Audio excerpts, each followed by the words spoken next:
जी, सबसे पहले मैं रिक्रूटमेंट का आप लोगों को ओवरव्यू दूँगा, उसके बाद हम पेरोल का ओवरव्यू करेंगे। मैं चेक कर लूँ रिक्रूटमेंट की ऐप मुझे क्यों नहीं मिल रही।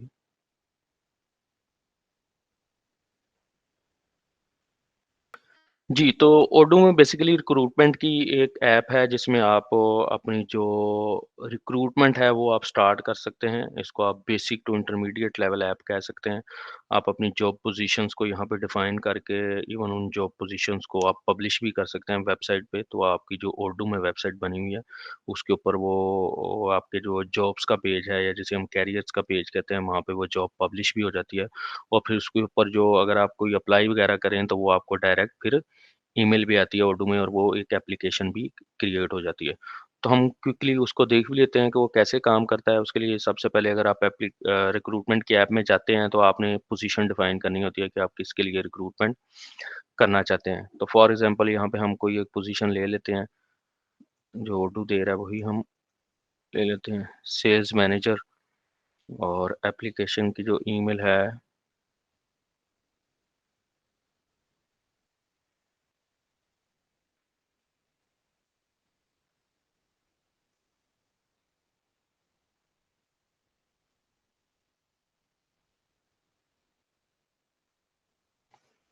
तो नीचे वो ईमेल पूछा है उसने मुझसे कि किस ईमेल पे एप्लीकेंट जो है वो ईमेल करेंगे तो आपकी जो पोज़ीशन है वो भी क्रिएट हो जाएगी। अच्छा, ये टू वे सर्व करता है। अगर मैं इसके आपको व्यू करता हूँ तो आपको दिखा देता हूँ। सॉरी।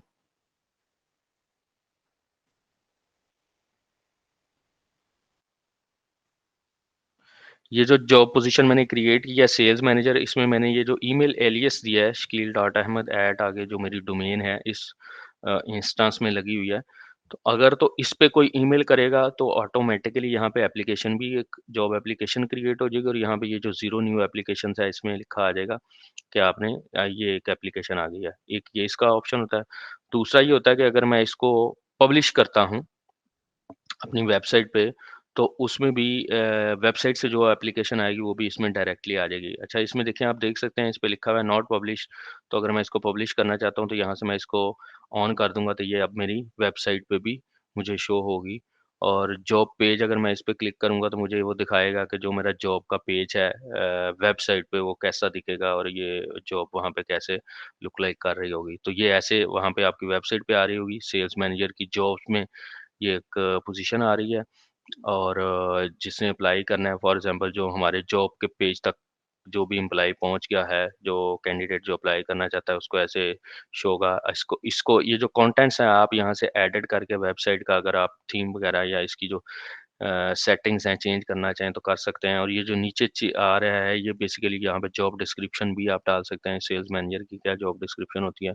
और जो उसके बाद अप्लाई करेगा, अप्लाई नो तो अप्लाई के बाद उससे कुछ इन्फॉर्मेशन पूछेगा सिस्टम, तो उस इन्फॉर्मेशन के बाद ऑटोमेटिकली एप्लीकेशन जो है उसमें चली जाएगी जहाँ पे ये जो आपके पास एक कैनवन व्यू में कार्ड शो हो रहा है तो यहाँ पे आपको वो इन्फॉर्मेशन आ जाएगी।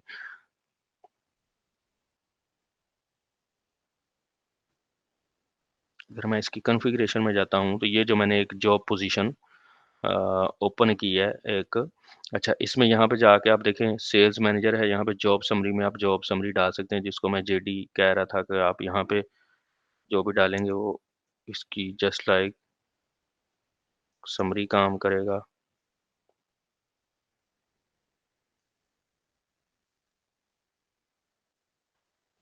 रिक्रूटमेंट कुछ आप इसकी डिटेल्स दे सकते हैं रिक्रूटमेंट में ये किस डिपार्टमेंट की जो है ये जॉब पोजीशन है, डिपार्टमेंट सेलेक्ट करते हैं किस लोकेशन पे है। अगर आपकी मल्टीपल जॉब लोकेशंस हैं, किस लोकेशन पे है। और इवन यहाँ पे आप रिक्रूटर भी सिलेक्ट कर सकते हैं जो आप नॉर्मली जो आपके एचआर मैनेजर या जो भी इसके लिए रिस्पॉन्सिबल पर्सन है आप यहाँ पे वो सिलेक्ट कर सकते हैं। मैं अपना नाम सिलेक्ट कर लेता हूँ। उसके बाद जिन लोगों ने इसका इंटरव्यू करना है आप वो भी सिलेक्ट कर सकते हैं यहाँ पे कि कौन-कौन इसका इंटरव्यूई होगा। ठीक है? एम्प्लॉयमेंट टाइप आप सिलेक्ट कर सकते हैं, परमानेंट है, लोकल है और कॉन्ट्रैक्ट है, यहाँ पे टाइप्स आप खुद भी डिफाइन कर सकते हैं। अगर आपकी मल्टी कंपनीज़ हैं एक से ज़्यादा कंपनीज़ हैं, तो कंपनी भी आप दे सकते हैं कि ये किस कंपनी के लिए बेसिकली ये जो पोज़ीशन है वो है। उसके बाद ये जो time to answer, open 2 days, 1 phone call, ये सेटिंग्स हैं, ये आप कॉन्फ़िगरेशन में जाके ये चेंज कर सकते हैं। तो यहाँ पे आपकी वो सेटिंग चेंज होने की सेव करें। उसके बाद अगर आप इस मैं यहाँ पे ये गो टू वेबसाइट का जो आपके पास आ रहा है लिंक, इस पे क्लिक करें, तो वो आपको वेबसाइट पे ले जाएगा कि वेबसाइट पे ये क्या पोज़ीशन कैसे शो हो रही है, और उसके बाद यहाँ से आपका जो कैंडिडेट है या कोई भी है वो यहाँ से अप्लाई करेगा। तो ये जो चीज़ें नीचे आ रही हैं सारी, ये बेसिकली आपके कंपनी के पेज की हैं। जब हम क्रिएट करते हैं पोजीशन का पेज जो है, जब हम वेबसाइट बनाते हैं तो उसमें ये चीज़ें आप चेंज भी कर सकते हैं और एडिट करके इनको चेंज भी कर सकते हैं।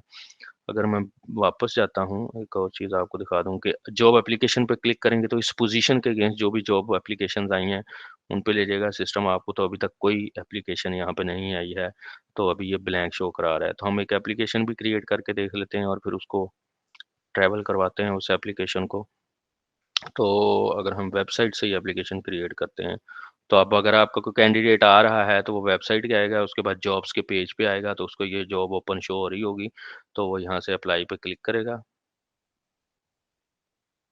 अच्छा, न नेम आ गया, ईमेल एड्रेस आ गया, ये उसने गूगल क्रोम से ऑटोमैटिकली मेरा उठा लिया। यहाँ पे फ़ोन नंबर वो देगा अपना, और उसके बाद लिंक्डइन प्रोफ़ाइल वो देना चाहता है तो दे, और उसके बाद यहाँ पे अपना वो रिज़्यूमे भी दे सकता है।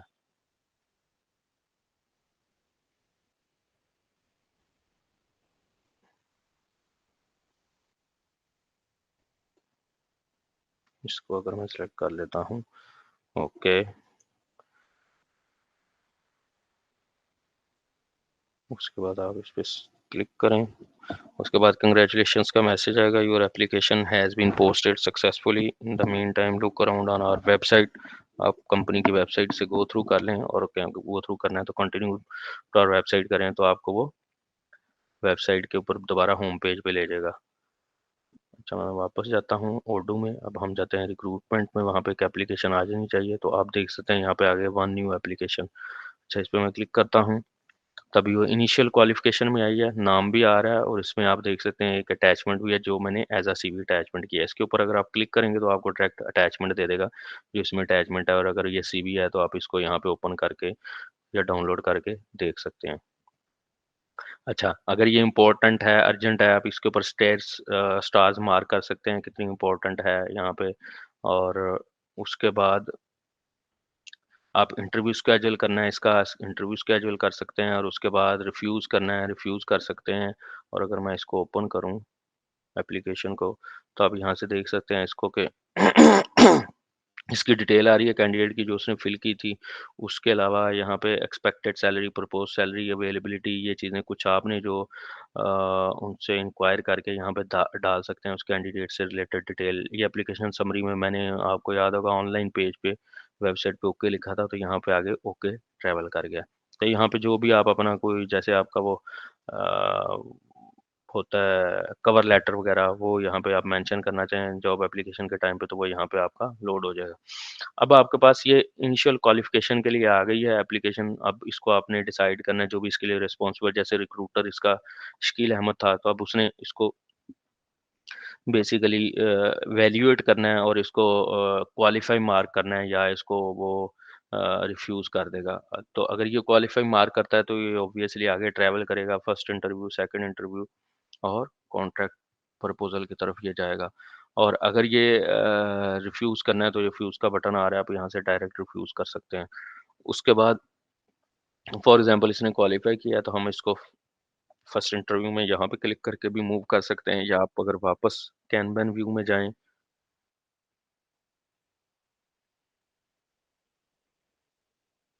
या आप वापस कैनवन व्यू में जाएँ, तो यहाँ से भी आप इसको ड्रैग करके यहाँ पे फर्स्ट इंटरव्यू में मूव कर देंगे। तो अब ये एप्लीकेशन आपकी इनिशियल क्वालिफ़िकेशन से फर्स्ट इंटरव्यू में मूव कर गई है। तो अगर आप इस पे क्लिक करें, तो आपको इसके चैटर में पता भी लगेगा कि ये ईमेल भी जाएगी। अच्छा, ये ईमेल आपके कैंडिडेट को भी जाएगी। तो आप देख सकते हैं, we confirm we successfully received your application for the job sales manager, we will come back to you shortly. तो ये एक उसको ईमेल भी जाएगी, तो उसका मतलब है कि उसकी जो एप्लीकेशन है उसपे प्रोसेस शुरू हो गया है। और उसके बाद फर्स्ट इंटरव्यू के बाद आप इसका इंटरव्यू कंडक्ट करवाएँ और इंटरव्यू के बाद अगर इसका सेकंड इंटरव्यू है, तो आप इसको सेकंड इंटरव्यू स्टेज पे इसको उसके बाद मूव करें। उस वो यहाँ से भी आप मूव कर सकते हैं। मैं सेकंड इंटरव्यू पे क्लिक करूँगा, अभी ये सेकंड इंटरव्यू पे चली गई है, जो स्टेज है पे ये एप्लीकेशन चली गई है।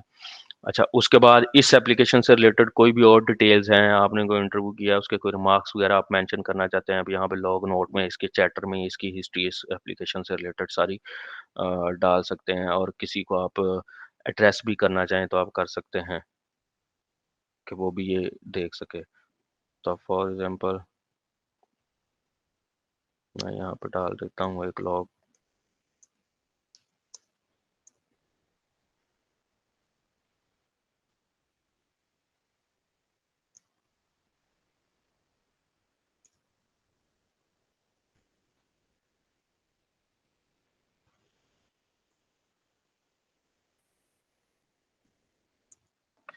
ओके, तो आप इसको लॉक कर देंगे तो वो देखिए ये चैटर में ये एक लॉग भी बन जाएगा, किसने रिमार्क्स डाले और जिसको ऐड करके आपने एड्रेस किया है, उसकी तरफ ये उसको मैसेज भी चला जाएगा और उसको ये वो भी देख सकेगा।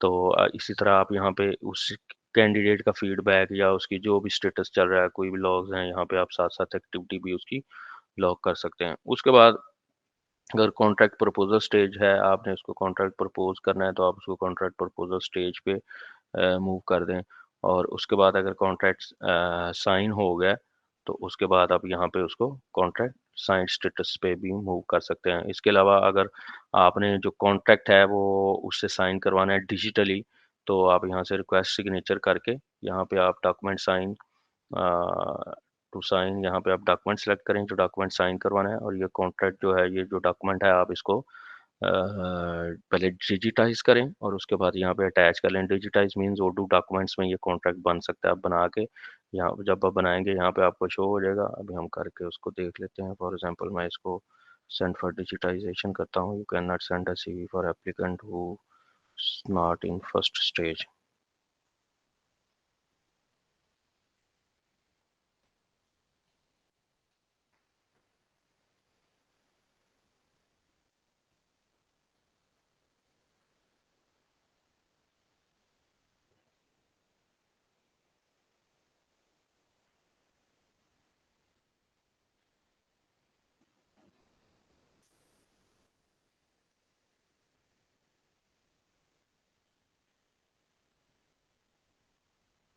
तो यहाँ पे अटैच करें। फॉर एग्जांपल मैं वही अटैच कर लेता हूँ जो पहले की थी।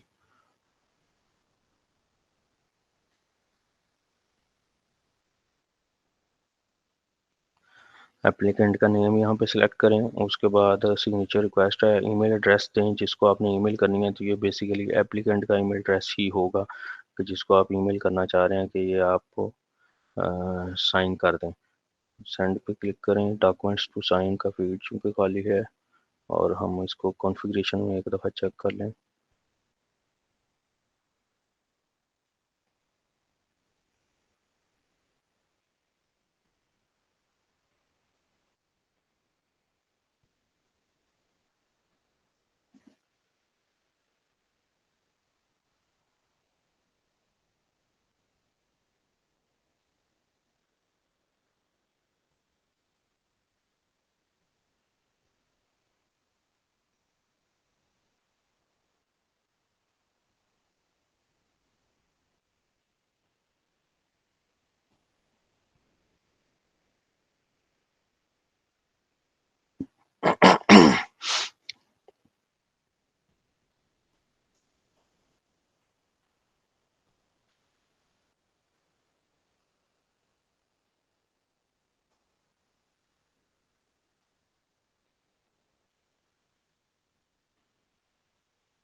एक मिनट ज़रा मुझे इसकी सेटिंग्स चेक कर लेने दें दोबारा डॉक्यूमेंट ऐप से।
अच्छा, बेसिकली इसमें होता ये है कि आपको जो डॉक्यूमेंट्स की ऐप है उसमें जाके आपके जो कॉन्ट्रैक्ट है वो पहले सेव करना पड़ता है। तो फिर आपको यहाँ पे उसी एम्प्लॉयी का जो जो बेसिकली एप्लीकेंट होता है उसको यहाँ पे डॉक्यूमेंट जब आप जाते हैं तो यहाँ पे जितने भी आपके कॉन्ट्रैक्ट सेव्ड हैं यहाँ पे आपको शो हो जाते हैं और आप रेलेवेंट इसका जो है इस एप्लीकेंट का कॉन्टैक्ट है वो आप सेलेक्ट करते हैं और उसको सेंड करते हैं, तो उसको वो चला जाता है साइनिंग के लिए। अच्छा, वो अभी क्यों नहीं शो हो रहा? अब आई डोंट नो, मैंने सेटिंग्स तो कर दी है लेकिन मैं आपको डॉक्यूमेंट की ऐप से भी दिखा देता हूँ, आप वहाँ से भी इसको कर सकते हैं। अगर आप डॉक्यूमेंट की ऐप में जाते हैं तो अब यहाँ पे देखें, आपको आपको एचआर की वर्क स्पेस यहाँ पे बनाई थी मैंने, सेटअप में जाके बन जाती है। जब आप सेटअप में जाके सिर्फ आपने चेक ऑन करना होता है, कोई लंबी चौड़ी सेटिंग नहीं है। अच्छा, पेरोल में अब आप नया जो डॉक्यूमेंट है वो बनाना चाहते हैं तो आप यहाँ पे बेसिकली अपलोड पे क्लिक करें और यहाँ पे आपका डॉक्यूमेंट जो है अपलोड हो जाएगा। अगर आपने बनाया हुआ है पीडीएफ है या वर्ड है या एक्सेल है, और क्रिएट स्प्रेडशीट से अब अगर आप एक्सेल की तरह कोई डॉक्यूमेंट बना भी सकते हैं, आप ओडू की स्प्रेडशीट की तरह। अच्छा, इसमें ये भी ऑप्शन होता है कि अगर आपका जो आप कोई डॉक्यूमेंट आपको उस एम्प्लॉई से चाहिए तो आप यहाँ पे रिक्वेस्ट करके उससे भी डॉक्यूमेंट यहाँ पे रिक्वेस्ट पे क्लिक करके डॉक्यूमेंट रिक्वेस्ट भी कर सकते हैं। तो फिर वो जब सर भी आई उस पे हैव अ रिप्लाई करे। क्वेश्चन। जी जी जी। सर मैंने ऐप इंस्टॉल कर रहा था, थोड़ी लेट हो गया मैं ज्वाइन करने में। तो सर यहाँ पे सारा डॉक्यूमेंट फिल करने के बाद इसे सेंड किसे करना, निचले नीचे सेंड का ऑप्शन आ रहा है ना, जब हमने सेल्स मैनेजर की पोस्ट की तो हम्म। उसके बाद वाला प्रोसेस बता दें sir please. Sir page new पे क्रिएट करने के बाद सारी फिलिंग करने के बाद कैसे आपने किया उसके आगे वो बता दें थोड़ा। सेंड किसे करना है आपने वो? मतलब सर जो आ रहा था ऊपर न्यू वाला ऑप्शन, उसके बाद आपने वो पेज सारा फिल किया था ना, इंटरफेस वाला जो पेज हम्म। आ रहा था रिक्वायरमेंट में। जी, तो वो अब आप एक मिनट यार, मैं बैग जाता हूँ, मुझे बताएं आप कहाँ पे हैं।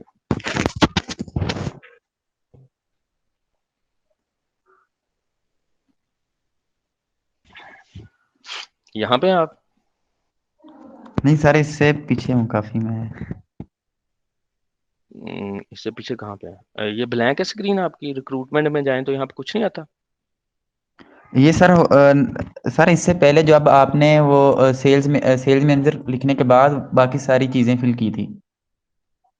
तो वो सेल्स मैनेजर आपने लिख लिया है? जो पोस्ट आपने जो पोस्ट कैसे की सर, सब कुछ फिल करने के बाद फॉर्म वो बता दें बस। जॉब यार वो फॉर्म फिल करें तो जॉब ऑटोमेटिकली पोस्ट हो जाती है ना। जब आप मैं यही तो पूछ रहा हूँ आप इधर हैं इस पे हैं कि नहीं हैं इस पे। जब आप वो चीज़ें फिल कर देंगे तो यहाँ पे आपकी ये जॉब पोस्ट ही है ना, यहाँ पे आ जाता है वो कार्ड उसका जॉब पोस्ट का। अब वो पब्लिश नहीं होती है, आपने पब्लिश करनी है वेबसाइट पे, जो नीचे ये रेडियो बटन है ये ऑन जी कर दें सर, तो आप सॉरी वो वही क्वेश्चन था कि पब्लिश वाला बटन कहाँ पे? ये नीचे बटन है ना पब्लिश का, इसको आप ऑन करेंगे तो ये पब्लिश हो जाएगी, ये रिबन भी इसके ऊपर आ जाएगा कि पब्लिश हो गई है। Okay sir, thank you. अब डिपेंड करता है आपका ऑडियो वर्ज़न कौन-सा है, वो ये पब्लिश का ऑप्शन चेंज भी हो सकता है, लेकिन मेरे पास ये आ रहा है, मेरा 16 है तो। सर मेरा 17 है।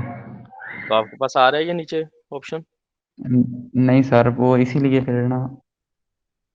आपके पास ये ऑप्शन आ रहा है, ये कार्ड आ रहा है आपके पास? नहीं सर, ये नहीं आ रहा, वो इसलिए आपका फिर वर्जन हो रहा है, मेरा 17 वाला सर। नहीं तो 17 में यार इतना तो चेंज नहीं होगा, यही हो सकता है कि ये पब्लिश यहाँ पे नहीं आ रहा है, मैं आपको बता देता हूँ। अगर आप इसको ओपन करेंगे ना इस जॉब पोज़ीशन को, ये ऐसे ये जो 3 डॉट्स इस पे आ रहे हैं, इस पे जाएँ, इसकी कॉन्फ़िगरेशन पे जाएँ, तो यहाँ पे गो टू वेबसाइट का ऑप्शन होगा आपके पास 17 में।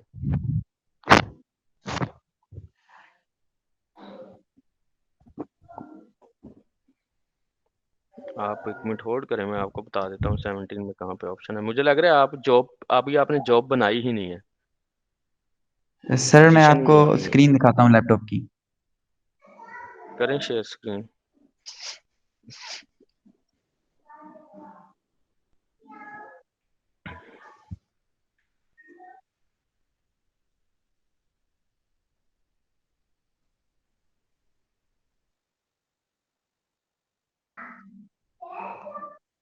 आप यहाँ पे मीटिंग में नहीं शेयर कर सकते स्क्रीन? वो सर लैपटॉप में मैंने ऑन किया हुआ है सर। तो आपने मीटिंग लैपटॉप से नहीं जॉइन की? नहीं सर, वो सिग्नल प्रॉब्लम होते हैं उसमें फिर। साथ-साथ चलें प्रैक्टिस दिखाएँ करना होती है ना सर। दिखाएँ दिखाएँ।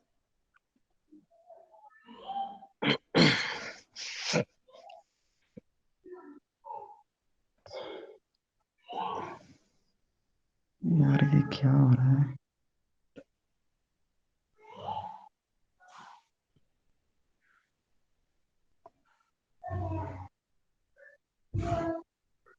सर नज़र आ रहा है?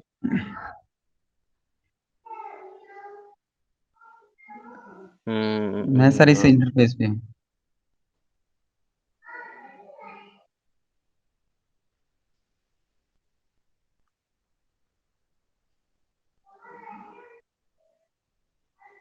यहाँ पे सर वो आप वाले ऑप्शन कोई भी नहीं है सर। आप 17 में हैं? जी सर। आप 1 मिनट होल्ड करें, मैं आपको 17 में दिखा देता हूँ।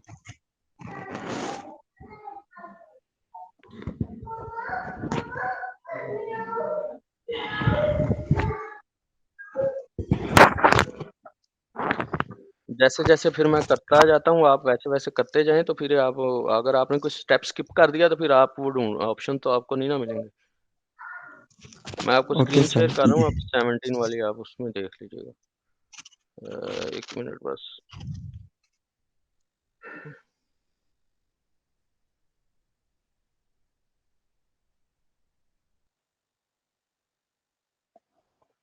जी, शो हो रही है 17 की स्क्रीन?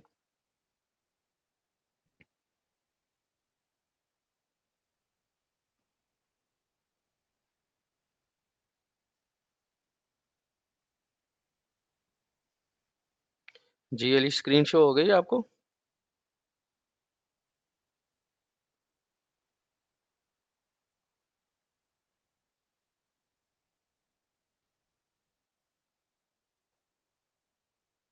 यस सर, हो रही है स्क्रीन शो सर।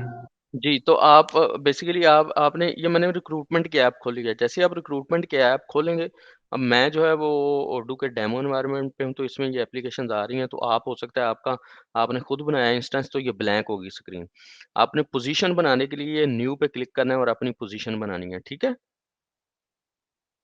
तो फॉर एग्ज़ाम्पल मैं कहता हूँ कि आप जो अपनी पोज़ीशन बना रहे हैं, वो बना रहे हैं सिस्टम एनालिस्ट हम कर लेते हैं कि हमको ज़रा वो डिफरेंट हो जाएगी तो नज़र आएगी। सिस्टम एनालिस्ट उसके बाद आप यहाँ पे एक ईमेल एलियास भी दे सकते हैं कि कौन से ईमेल पे अगर ईमेल आए तो वो एप्लीकेशन वो ट्रीट हो। तो मैं इस यहाँ पे अली हसन जैसे अक्सर आपने देखा होगा एचआर की रिक्रूटमेंट की ईमेल्स होती हैं, रिक्रूटमेंट एट फलां company dot com, recruitment at फलां कंपनी और उसके बाद एचआर एट फलां कंपनी या कैरियर्स एट फलां कंपनी डॉट कॉम। तो वो एक स्पेसिफाइड ईमेल होती है, तो वो आप ईमेल एलियास भी यहाँ पे दे सकते हैं। उसपे फिर जो भी ईमेल आएगी वो इस एप्लीकेशन में कन्वर्ट हो जाएगी, वो एज़ अ एप्लीकेशन लेगा सिस्टम और ऑटोमेटिकली एक एप्लीकेशन रिक्वेस्ट क्रिएट हो जाएगी। तो अगर मैं क्रिएट करता हूँ, तो अब जो मैंने पोज़ीशन क्रिएट किया वो यहाँ पे कहीं पे आपको नीचे नज़र आनी चाहिए, तो आपको भी वो जैसे ये मुझे अब ये कार्ड आ गया, आपको भी नज़र आना चाहिए। तो अब देखें ये जो मेरा कार्ड आ रहा है, ये देखें इसके नीचे आ रहा है पब्लिश नॉट पब्लिश्ड है, इसको मैं यहाँ से ऑन करूँगा तो पब्लिश आएगा। ये जस्ट लाइक सेम ऑप्शन है जो मुझे 16 वर्ज़न में भी शो हो रहा था। आप तो कह रहे हैं मेरे पास आ ही नहीं रहा 17 में। तो इसका मतलब ये है ना कि आप मेरे साथ नहीं हैं, आप कहीं और हैं। अब आपने वो पोज़ीशन ही नहीं बनाई हुई, आप पोज़ीशन बनाएँ तो ये आपके पास ये कार्ड आएगा, तो फिर ही आप उसको पब्लिश कर सकेंगे ना उस पोज़ीशन को।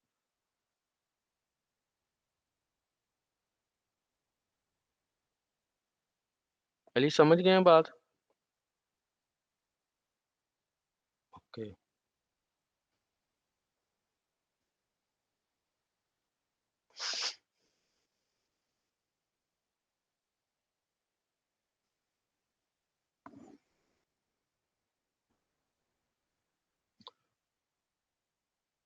अच्छा अब आप 17 में चलें, हम 17 में ही अब वो अगला जो फ़्लो है वो चला लेते हैं।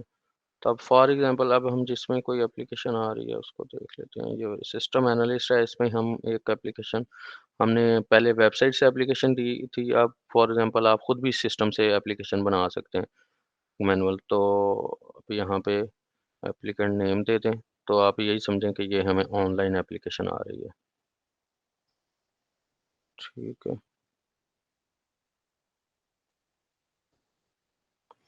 ईमेल एड्रेस दे दें उसका कोई एप्लीकेंट है।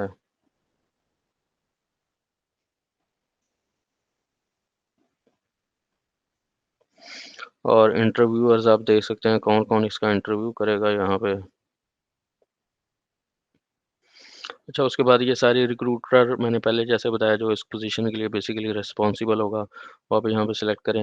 ये सारी उसकी इन्फॉर्मेशन है, उसकी एक्सपेक्टेड सैलरी, प्रपोज़ सैलरी और ये जो नीचे सारी एप्लीकेशन समरी वगैरह है और उसकी स्किल्स भी आप यहाँ पे मेंशन कर सकते हैं कि उसके पास अभी कौन-कौन सी स्किल्स हैं, क्या लेवल है उनका, ठीक है? और pick a skill from the list करेंगे तो वो आपको बेसिकली ये स्किल्स के जो रेडियो बटन है शो कराएगा और आप सिलेक्ट कर लें। फॉर एग्ज़ाम्पल मैं कहता हूँ जी सॉफ्ट स्किल तो सेव एंड क्लोज़ करता हूँ और स्किल सॉरी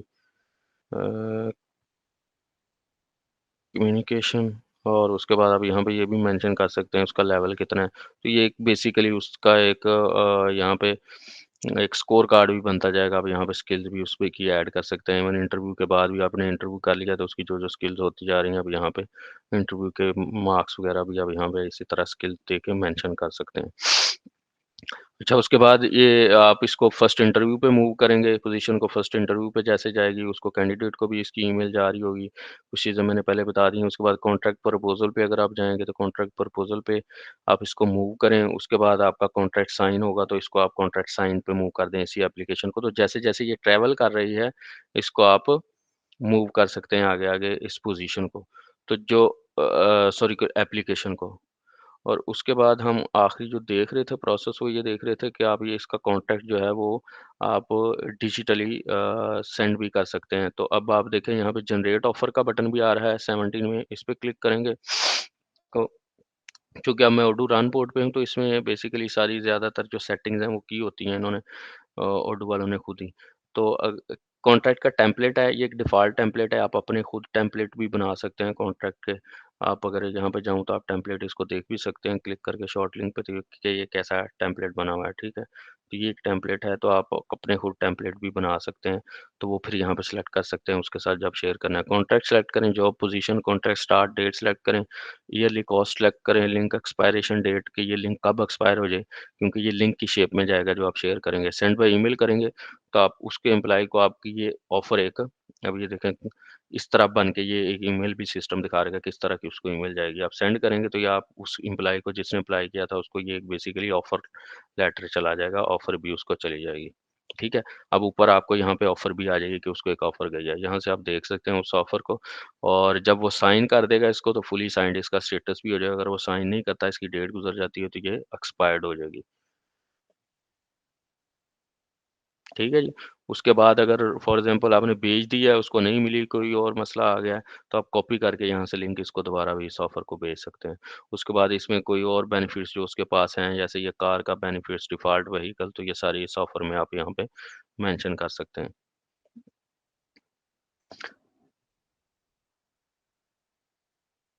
तो अब आपने भेज दी, ऑफ़र साइन हो जाएगी, तो उसके बाद आप इसको कॉन्ट्रैक्ट प्रपोज़ल से कॉन्ट्रैक्ट साइन्ड पे मूव कर दें इस पोज़ीशन को, तब ये एम्प्लॉयी आपका हायर हो गया। यहाँ पे स्टेटस आ जाएगा जी, अब आपका एम्प्लॉयी ये हायर हो गया।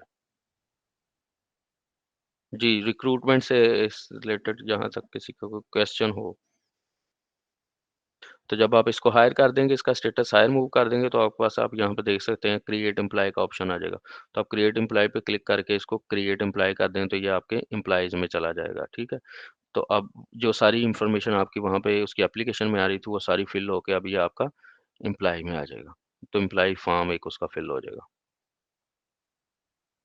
तो एम्प्लॉयी आपका बेसिकली रजिस्टर्ड हो जाएगा। जी, किसी का क्वेश्चन हो रिक्रूटमेंट से रिलेटेड?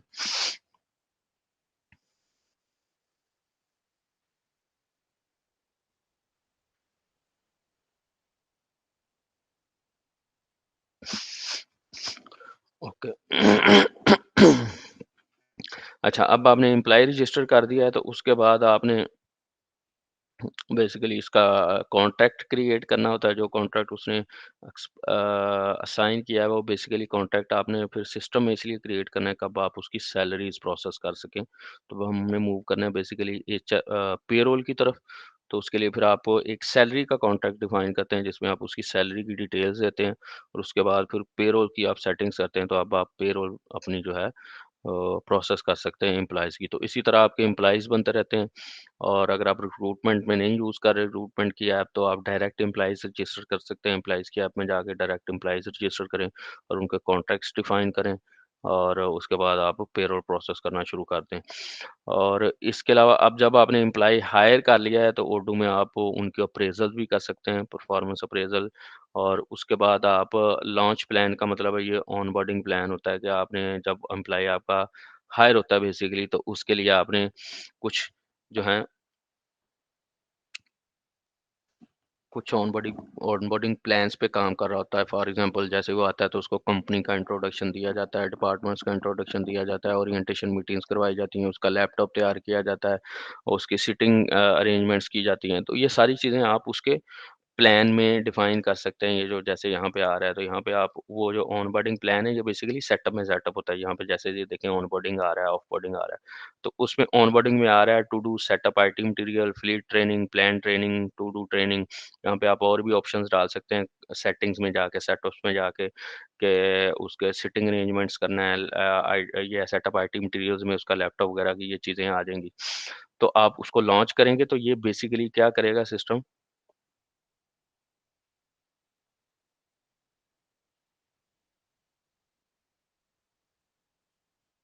ओके।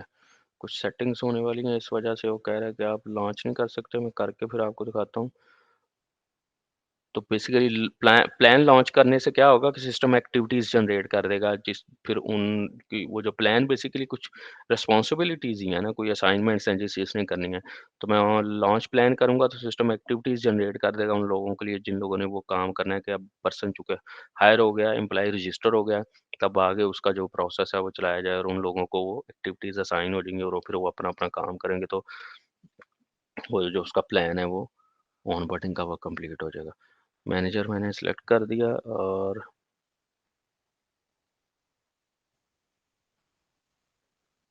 क्या कह रहा था system, should be link to a user. Okay.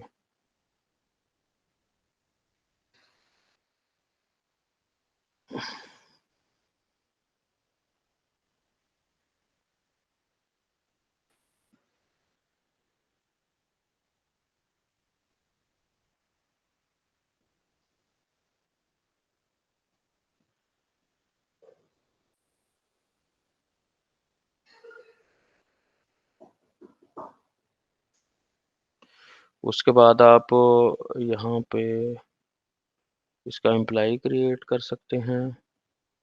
सिर्फ मुझे 1 मिनट ज़रा दें, 1 मिनट होल्ड कीजिएगा।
जी, तो उसके ऑनबोर्डिंग प्लान में बेसिकली वो कह रहा है कि इसको अगर मैं लॉन्च करता हूँ प्लान, तो कुछ चीज़ें असाइन करने का कह रहा है। Should be linked to a user, user के साथ लिंक होना चाहिए, हमें इसका यूज़र बना देते हैं। फिर कह रहा है कि व्हीकल असाइन होनी चाहिए, तो इक्विपमेंट काउंट में शायद हमें वो ऑप्शन दे इसको व्हीकल असाइन करने का, तो हम यहाँ पे इसको एक व्हीकल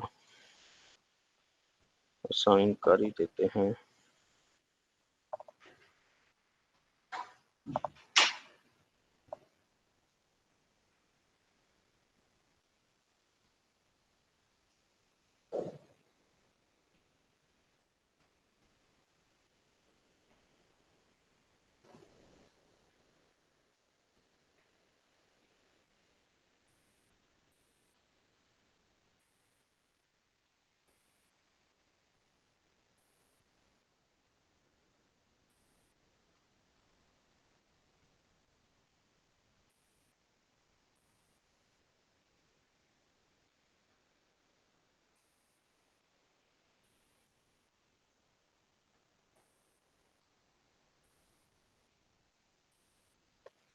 ओके, अब हम दोबारा लॉन्च प्लान करते हैं।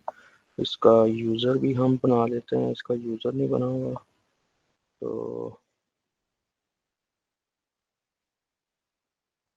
एक्शंस और यहाँ पे हमारे पास ऑप्शन होना चाहिए क्रिएट यूज़र्स का। यस, क्रिएट यूज़र करता हूँ, सेव। तो अब एक इसका यूज़र भी बन गया है। और मैं लॉन्च प्लान पे दोबारा क्लिक करता हूँ। It's not linked to a vehicle.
अब मैंने इसको एक व्हीकल असाइन कर दी है।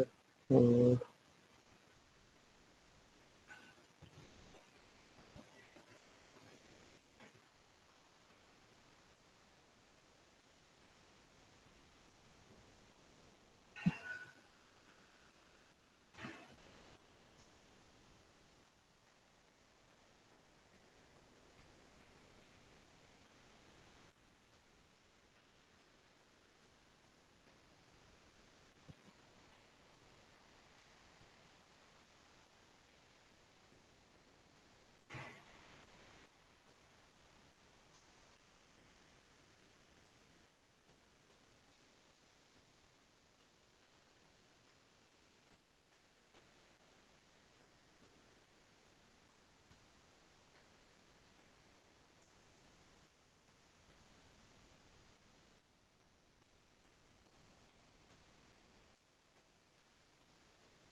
अगर मैं एम्प्लॉइज की ऐप में जाता हूँ, जो हमने एम्प्लॉय क्रिएट किया वो एम्प्लॉय की ऐप में भी होना चाहिए। तो अभी हमने शकील अहमद को क्रिएट किया।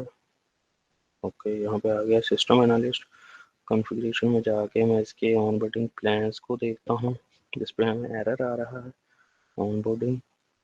तो इसमें एक फ्लीट ट्रेनिंग है।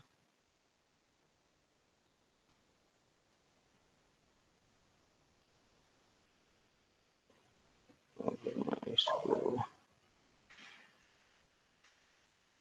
खत्म कर देता हूँ,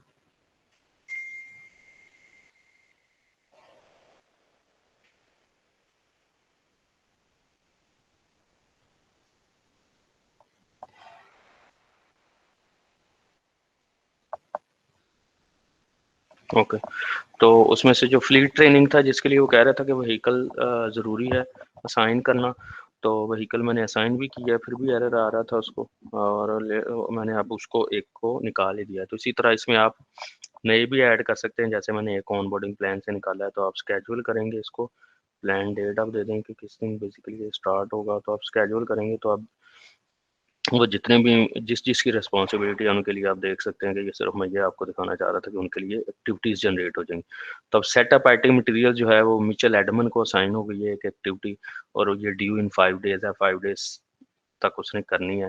तो बेसिकली इसके लिए, इस एम्प्लॉय के लिए जो उसके आईटी मटेरियल सेटअप होगा, और इसकी जो ट्रेनिंग प्लान करनी है वो भी ड्यू इन 5 ईयर्स है और 5 डेज़ है, वो भी मिचेल एडमन करेगा। और जो इसकी एक जनरल ट्रेनिंग करवानी है वो शकील अहमद ने करनी है, जो बेसिकली इसका मैनेजर है, सॉरी, हाँ, जो एम्प्लॉय इटसेल्फ खुद है, वो इसने करनी है, वो उसका अपना है, और ये भी ड्यू इन 5 डेज़ है। तो इसी तरह आप उसमें और भी एक्टिविटीज़ डाल सकते हैं जो भी उस एम्प्लॉइज़ की ऑन बोर्डिंग से रिलेटेड हैं, तो वो सारी एक्टिविटीज़ जनरेट हो जाएंगी और उन बंदों को असाइन हो जाएंगी विद डेट्स।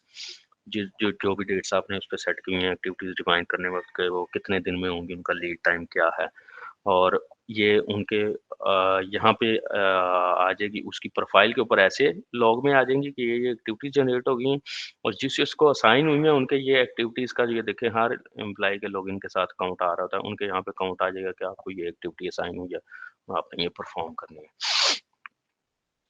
अच्छा जी, उसके बाद ये हमारा एम्प्लॉयी हो गया, डिफ़ाइन हो गया। अब एम्प्लॉयी की जो है, यहाँ से आप इसका ऑर्गेनाइज़ेशन चार्ट भी देख सकते हैं, तो ये बेसिकली बिल्ड कैसे होता है उसके, कि ये किसको रिपोर्टिंग है, और सारी जो एचआर में सॉरी, उसमें आपने मैनेजर दिया होता है, उससे वो आगे एक्सपेंड कर रहा होता है कि उसका मैनेजर कौन है, आगे उसका मैनेजर कौन है। तो अब ये शकील अहमद का है, तो ये शकील अहमद आ रहा है, तो वहाँ पे ये मिचेल एडमन को रिपोर्टिंग है, तो उसके ऊपर वो आ रहा है कि ये मिचेल एडमन इसको रिपोर्टिंग है। तो इस तरह आप ऑर्गेनोग्राम भी एक देख सकते हैं।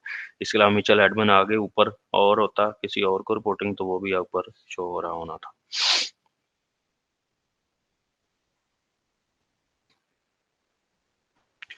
उसके बाद एम्प्लॉई अगर अपना कोई लीव्स वगैरह लेना चाहता है या देखना चाहता है, तो यहाँ पे टाइम ऑफ पे क्लिक करेंगे, तो ये टाइम ऑफ फोटो में लीव होता है बेसिकली।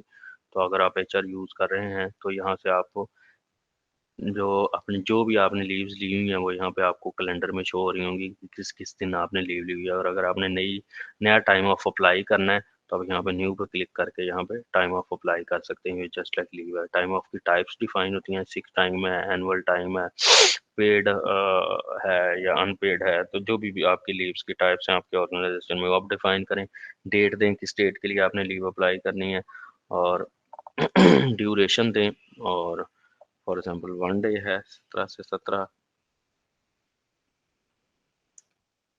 आज चूँकि संडे है तो इसलिए वो नहीं ले रहा, तो हम इसकी डेट चेंज करते हैं। 18 से 18 की है, तो 1 डे ड्यूरेशन आ गया। डिस्क्रिप्शन लिख दें कि आप कोई भी और कोई सपोर्टिंग डॉक्यूमेंट अटैच करना है तो वो करेंगे, सेव एंड क्लोज करेंगे, तो वो आपकी जो वो लीव है वो अप्लाई हो जाएगी बेसिकली। तो उसके बाद आप टाइम ऑफ्स की अलहदा स्क्रीन है उर्दू में, वहाँ पे जाके आप देख सकते हैं कि कौन से आपके जो टाइम ऑफ्स हैं वो अप्लाइड हैं और कौन से जो हैं वो अप्रूव्ड हैं। तो अगर मैं इसको मंथ करता हूँ, जो कैलेंडर मुझे शो हो रहा है, तो अभी देखें ये हमने जो अप्लाई किया है 18 वाले दिन, वो मेरे कैलेंडर में शो हो रहा है कि ये मैंने अप्लाई किया हुआ है। और अभी तक ये वैलिडेट नहीं हुआ क्योंकि अभी सिर्फ अप्लाई ही किया है, इसके बाद ये अप्रूव भी होता है।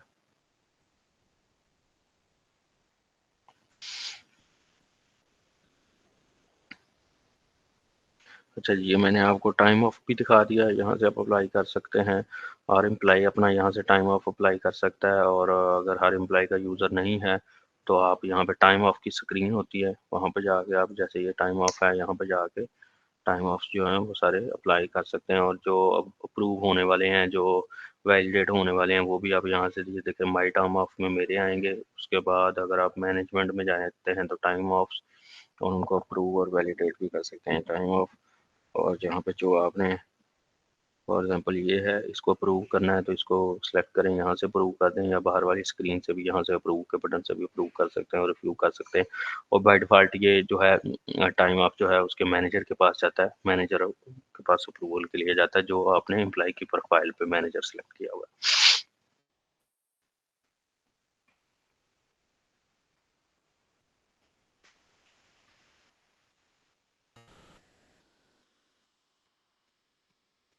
जी, किसी का क्वेश्चन हो यहाँ तक? अब मैं पेरोल की ऐप की तरफ मूव करता हूँ। अब हमने एम्प्लॉयी भी अब आपने उसकी सैलरी बेसिकली प्रोसेस करनी है।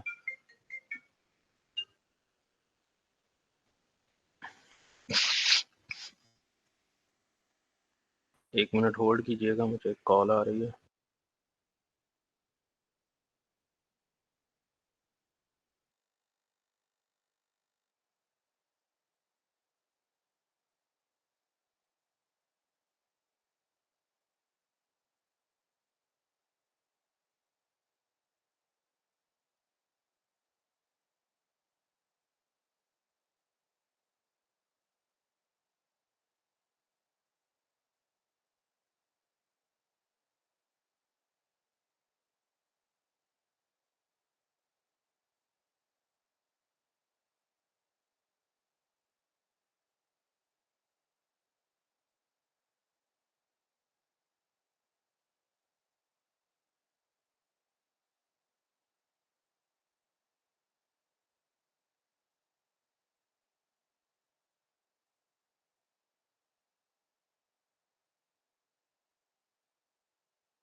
जी, तो पेरोल की ऐप में जैसे ही आप जाते हैं, सबसे पहले आपको पेरोल की ऐप पे आप जाते हैं तो एक डिफ़ॉल्ट जो है ना उसकी समरी या डैशबोर्ड टाइप आपको शो हो रहा होता है कि आप कितने बैचेज़ पेरोल बेसिकली आप बैच में भी प्रोसेस कर सकते हैं। बैच का मतलब है सारे एम्प्लॉइज़ की आप इकट्ठी प्रोसेस कर दें। जिनके भी कॉन्ट्रैक्ट्स जो हैं वो रनिंग हैं या समझ लें कि जो एम्प्लॉइज़ एलिजिबल हैं, एक्टिव हैं, उनके वो सारों की इकट्ठी जो है पेरोल वो प्रोसेस हो जाती है पेरोल रूल्स के मुताबिक जो आपने पेरोल स्ट्रक्चर डिफ़ाइन किया हुआ है। और आप अकेले-अकेले एम्प्लॉयी की भी प्रोसेस कर सकते हैं। तो बैचेज़ वो सिस्टम ये दिखा रहा है कि अब तक आपने किन-कौन से बैचेज़ जो हैं वो बेसिकली प्रोसेस कर लिए हुए हैं। और उसके बाद आपको नीचे एम्प्लॉयर की कॉस्ट दिखाता है। ये बेसिकली आपकी जो नेट पे है वो सिस्टम दिखा रहा होता है कि अक्टूबर में कितनी थी, नवंबर में कितनी थी, दिसंबर में कितनी है। और उसके बाद एम्प्लॉयी के काउंट्स का ट्रेंड दिखा रहा है कि मंथ वाइज़ कितने-कितने एम्प्लॉयी थे आपको ये आपको एक नीचे डैशबोर्ड सा दिखा रहा है। और उसके बाद यहाँ पे कुछ आपको वो नोटिफ़िकेशन सिस्टम दे रहा होता है, एम्प्लॉइज़ विदाउट रनिंग कॉन्टैक्ट्स कितने हैं, employee with multiple open pay slips of same type कितने हैं। तो ये आपको यहाँ पे कॉन्फ्लिक्ट्स या कुछ जो नोटिफ़िकेशंस हैं सिस्टम दे रहा होता है जिनके ऊपर आपका एक्शन टू डू हो सकता है, तो आप उनको प्रोसेस करने से पहले एक्शन कर लें। और राइट साइड पे आपका यहाँ पे ये जो नोट्स सेक्शन एक चल रहा होता है, यहाँ पे आप अपने नोट्स दे सकते हैं। आप हर एक पेरोल से मुतल्लिक जब आप प्रोसेस कर रहे हैं, तो आप यहाँ पे आप नोट्स मेंशन कर सकते हैं और ये बेसिकली आपके कोई भी कोई नेसेसरी नोट्स हैं या कोई भी रिमार्क्स हैं, तो आप यहाँ से पेरोल से रिलेटेड दे सकते हैं।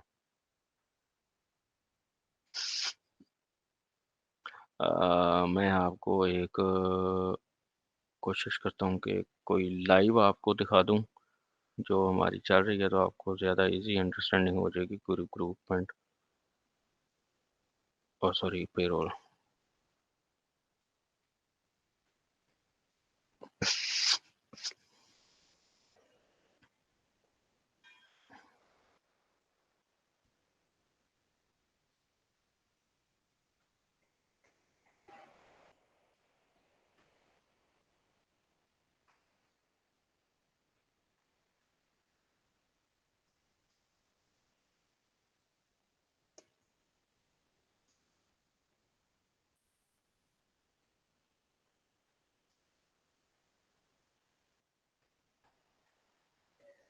जी, तो बल्कि हम इसमें क्रिएट कर लेते हैं। अब हमने आपको याद होगा हमने रिक्रूटमेंट से प्रोसेस स्टार्ट किया था। हमने एक रिक्रूटमेंट की जो शकील अहमद की ही हमने एप्लीकेशन स्टार्ट की और उसके बाद हमने उसको हायर किया।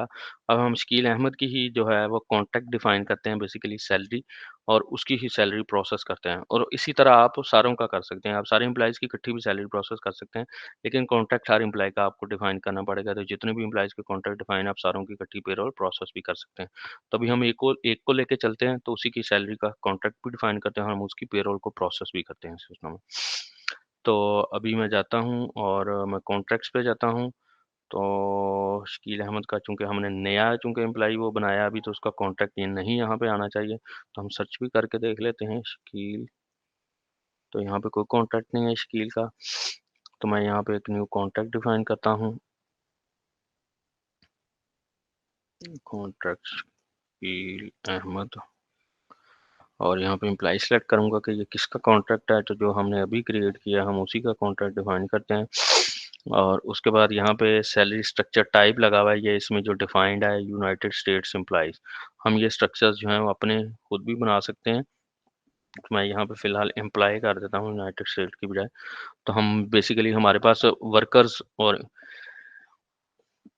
ऑफिस स्टाफ होता है तो आप 2 स्ट्रक्चर भी बना सकते हैं, अगर सारों का स्ट्रक्चर सेम है तो सेम भी कर सकते हैं। स्ट्रक्चर क्या होता है ये हम आगे जाके इसको डिस्कस करते हैं। इसी की बेस पे बेसिकली आपकी जो सैलरी है वो कैलकुलेट हो रही होती है सिस्टम में। जो पेरोल जिसको हम कहते हैं प्रोसेस हो गई, तो इस स्ट्रक्चर की बेस पे प्रोसेस होती है। तो ये क्या करता है स्ट्रक्चर इसमें क्या-क्या होता है वो हम आगे जाके डिस्कस करते हैं। अभी मैं कॉन्ट्रैक्ट इसका बना लूँ एम्प्लॉयी का। इसको ये स्ट्रक्चर लगेगा, इसका वर्किंग शेड्यूल क्या है? जो इसकी बेसिकली ये इसको आप वो कह सकते हैं इसकी शिफ्ट टाइमिंग कह सकते हैं। तो ये स्टैंडर्ड वर्किंग आवर 40 आवर्स आ रहा है। 5 डेज़ अ वीक और 8 आवर्स अ डे ये इसका स्ट्रक्चर है। और वेज ऑन पेरोल यहाँ पे आप देख सकते हैं पर मंथ इसकी जो वेज है वो क्या होगी और उसके बाद आप यहाँ पे भी सैलरी पर मंथ जो है स्केड्यूल पे मंथली और यहाँ पे पर मंथ इसकी सैलरी जो है वो डिफाइन कर सकते हैं। तो फॉर एग्जांपल मैं यहाँ पे इसकी सैलरी दे देता हूँ कि $10,000 सैलरी है per month. Yearly cost system खुद कैलकुलेट कर लेगा और नीचे कुछ टैक्स बेनिफिट्स वगैरह आ रहे हैं हम इनको अभी लीव कर देते हैं फ़िलहाल, सिंपल रखते हैं। और यहाँ पे आप वर्क एंट्री सोर्स में आप बता सकते हैं कि जो इसका वर्क एंट्री है जब आपने इसका वर्किंग स्केड्यूल दिया है 40 आवर्स का 5 डेज़ अ वीक, तो सिस्टम उसकी वर्क एंट्री को कैसे ले उसकी सैलरी कैलकुलेट करने के लिए। तो आप उसको वर्किंग स्केड्यूल कह सकते हैं, अटेंडेंसेस कह सकते हैं और प्लानिंग कह सकते हैं। वर्किंग स्केड्यूल का मतलब है कि जो भी 5 डेज़ अ वीक आ रहे हैं या आपके 1 मंथ में जितने भी वर्किंग डेज़ आ रहे हैं, सिस्टम उनको ऑटोमैटिकली वर्क एंट्री समझ लेगा और उनकी सैलरी कैलकुलेट कर देगा उन डेज़ के अगेंस्ट।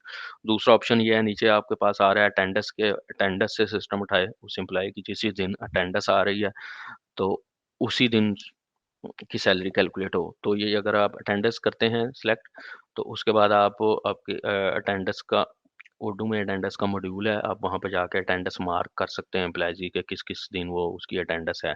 तो जिस दिन उसकी अटेंडेंस आ रही है सिस्टम उसी दिन उसकी उसको वर्किंग डे समझेगा और उसकी कैलकुलेट करेगा सैलरी। और अटेंडेंस के लिए आप उर्दू में मशीन्स भी कॉन्फ़िगर कर सकते हैं। जैसे अटेंडेंस मशीन्स होती हैं उनको आप उर्दू से इंटीग्रेट कर सकते हैं। थोड़ी-सी कस्टमाइज़ेशन करनी पड़ती है और इवन थर्ड पार्टी ऐप्स भी ओडू ऐप स्टोर पे अवेलेबल हैं कि आप उन मशीन्स को इंटीग्रेट कर लें ओडू के साथ, तो फिर उस मशीन में जो भी अटेंडेंस आती है आपके ओडू में ऑटोमेटिकली अटेंडेंस आती रहती है उस एम्प्लॉयी की। तो अभी हम चूँकि अटेंडेंस लगाने के बजाय हम वर्किंग स्केड्यूल पे जाते हैं। तो ये pretty सिंपल है, अगर आप अटेंडेंस करते हैं तो अटेंडेंस का भी मॉड्यूल है, उसमें अटेंडेंस आना शुरू हो जाती है। तो यहाँ पे आपने अटेंडेंस किया हुआ है तो फिर वो अटेंडेंस से उठाता है आपका वर्किंग डेज़ के कितने दिन एम्प्लॉयी प्रेज़ेंट था तो उन्हीं दिन की सैलरी करता है। तो मैंने जब वर्किंग शेड्यूल कर दिया तो इसका मतलब ये है कि शेड्यूल का पूरा शेड्यूल उसका 5 डेज़ अ वीक और पूरे महीने में जितने वर्किंग डेज़ आ रहे हैं उनको सिस्टम पेएबल समझेगा और उनकी सैलरी कैलकुलेट करेगा। प्लानिंग का ऑप्शन ये है कि प्लानिंग का भी उर्दू में एक मॉड्यूल है कि आप प्लानिंग से भी कर सकते हैं कि जिस-जिस दिन उसका हमने कोई टास्क प्लान किया हुआ है, उसको टास्क असाइन करके प्लान किया कि इस दिन शकील अहमद ये काम करेगा, प्लान हम कर सकते हैं प्लानिंग के मॉड्यूल में। तो उस प्लानिंग से उठा लेके जो-जो उसको टास्क असाइन्ड है, जिस-जिस दिन में प्लान्ड है, वो दिन उसके वर्किंग डेज़ होंगे और उनसे सैलरी कैलकुलेट कर ले। तो ये 3 ऑप्शन है। हम पहले के साथ चलते हैं, तो अब मैं फॉर एग्ज़ाम्पल इसको सेव करता हूँ, तो ये एक एचआर रिस्पॉन्सिबल कह रहे दें जी, सॉरी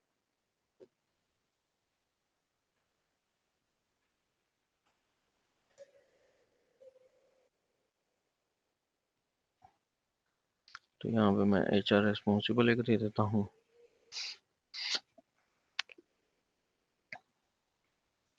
तो अब वो हमारा जो कॉन्ट्रैक्ट है वो सेव हो गया और वो न्यू में गया होगा। ये देखें न्यू में, न्यू स्टेज में, बेसिकली न्यू का मतलब है न्यू स्टेज में गया। तो अगर मैं ये स्टेटस का ऑप्शन ख़त्म कर देता हूँ तो वो सारे कॉन्ट्रैक्ट्स आ जाएंगे। तो अगर मैं इसको ग्रुप बाय स्टेट करता हूँ, बल्कि हम इस तरह देखते ज़्यादा इजीली अंडरस्टैंड होगी। ग्रुप बाय स्टेटस,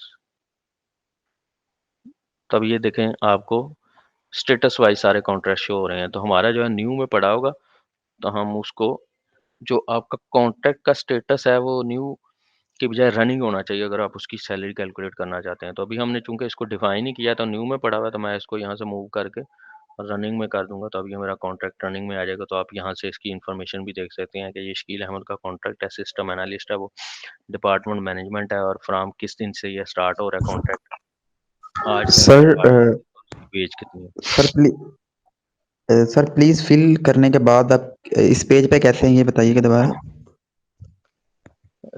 इस पेज पे यस सर, बैक जाके इस पेज पे कैसे आए, मतलब वो जो पेज आप फिल कर रहे थे उसके बाद इस पेज पे कैसे आए वो बताइए। वो आप ये पेरोल में कॉन्ट्रैक्ट्स कॉन्ट्रैक्ट्स के ऊपर यहाँ पे क्लिक करें तो ये आपके ये कॉन्ट्रैक्ट्स आ जाएंगे सारे। और न्यू को आप एक्सपैंड करें तो नीचे न्यू वाले सारे कॉन्ट्रैक्ट्स आ रहे होंगे।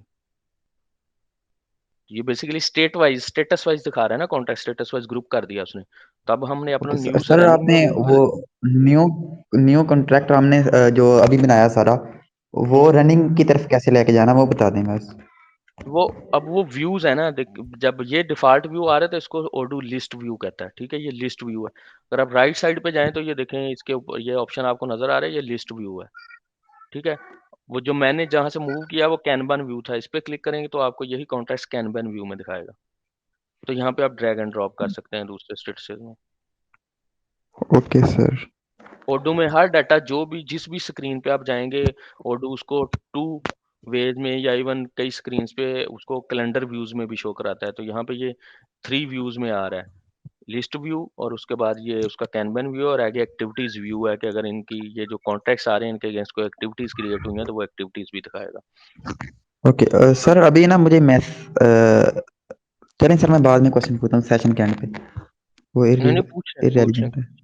सर वो अभी मैसेज आया था अभी क्लास के दौरान ही, हसन हसन अहमद का कोई नाम उसका मैं देखता हूँ, सर हसन मलिक का, ओडो हम्म। की तरफ से।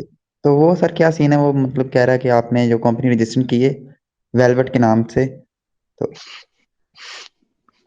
उसके बारे में कोई हेल्प शेल्प के लिए कह रहा है सर कि हम हेल्प आपको प्रोवाइड करते वो हैं। ओडू की तरफ से बेसिकली मैसेज होगा आपको, आप ओडू पे कोई भी आप डेमो अकाउंट बनाएं तो वो आपको वहां से मैसेज आ जाता है ओडू की जो कस्टमर सपोर्ट टीम है कि आपको कोई इशू सर आ वो रहा है तो ओडू पे। जीमेल पे नहीं आता। जरूरी तो नहीं, जो आपने वहां पे एड्रेस दिया वहां पे आएगा। आपने ये जब व्हाट्सएप बनाया पे आया इंस्टेंस सर। तो वहां पे, हाँ तो वहां पे नंबर दिया था ना जब आपने इंस्टेंस बनाया तो। Yes sir. यस हाँ सर। तो नंबर वो मैसेज भी करते हैं। व्हाट्सएप ओके तो अब सर। ओडू में इंटीग्रेटेड है, उन्होंने ओडू से ही मैसेज किया होगा आपको तो आपके व्हाट्सएप पे आया। Okay sir, thank you so much sir. अच्छा जी, अब हमने वो रनिंग में कॉन्ट्रैक्ट मूव कर दिया है, तो अब हमारा अगला जो काम है वो उसकी बेसिकली पेरोल प्रोसेस करना है। उसके लिए मैंने आपको बताया था कि स्ट्रक्चर से पेरोल प्रोसेस होती है और स्ट्रक्चर हमने यहाँ पे बेसिकली लगाया भी था उसके साथ प्रोफाइल के साथ।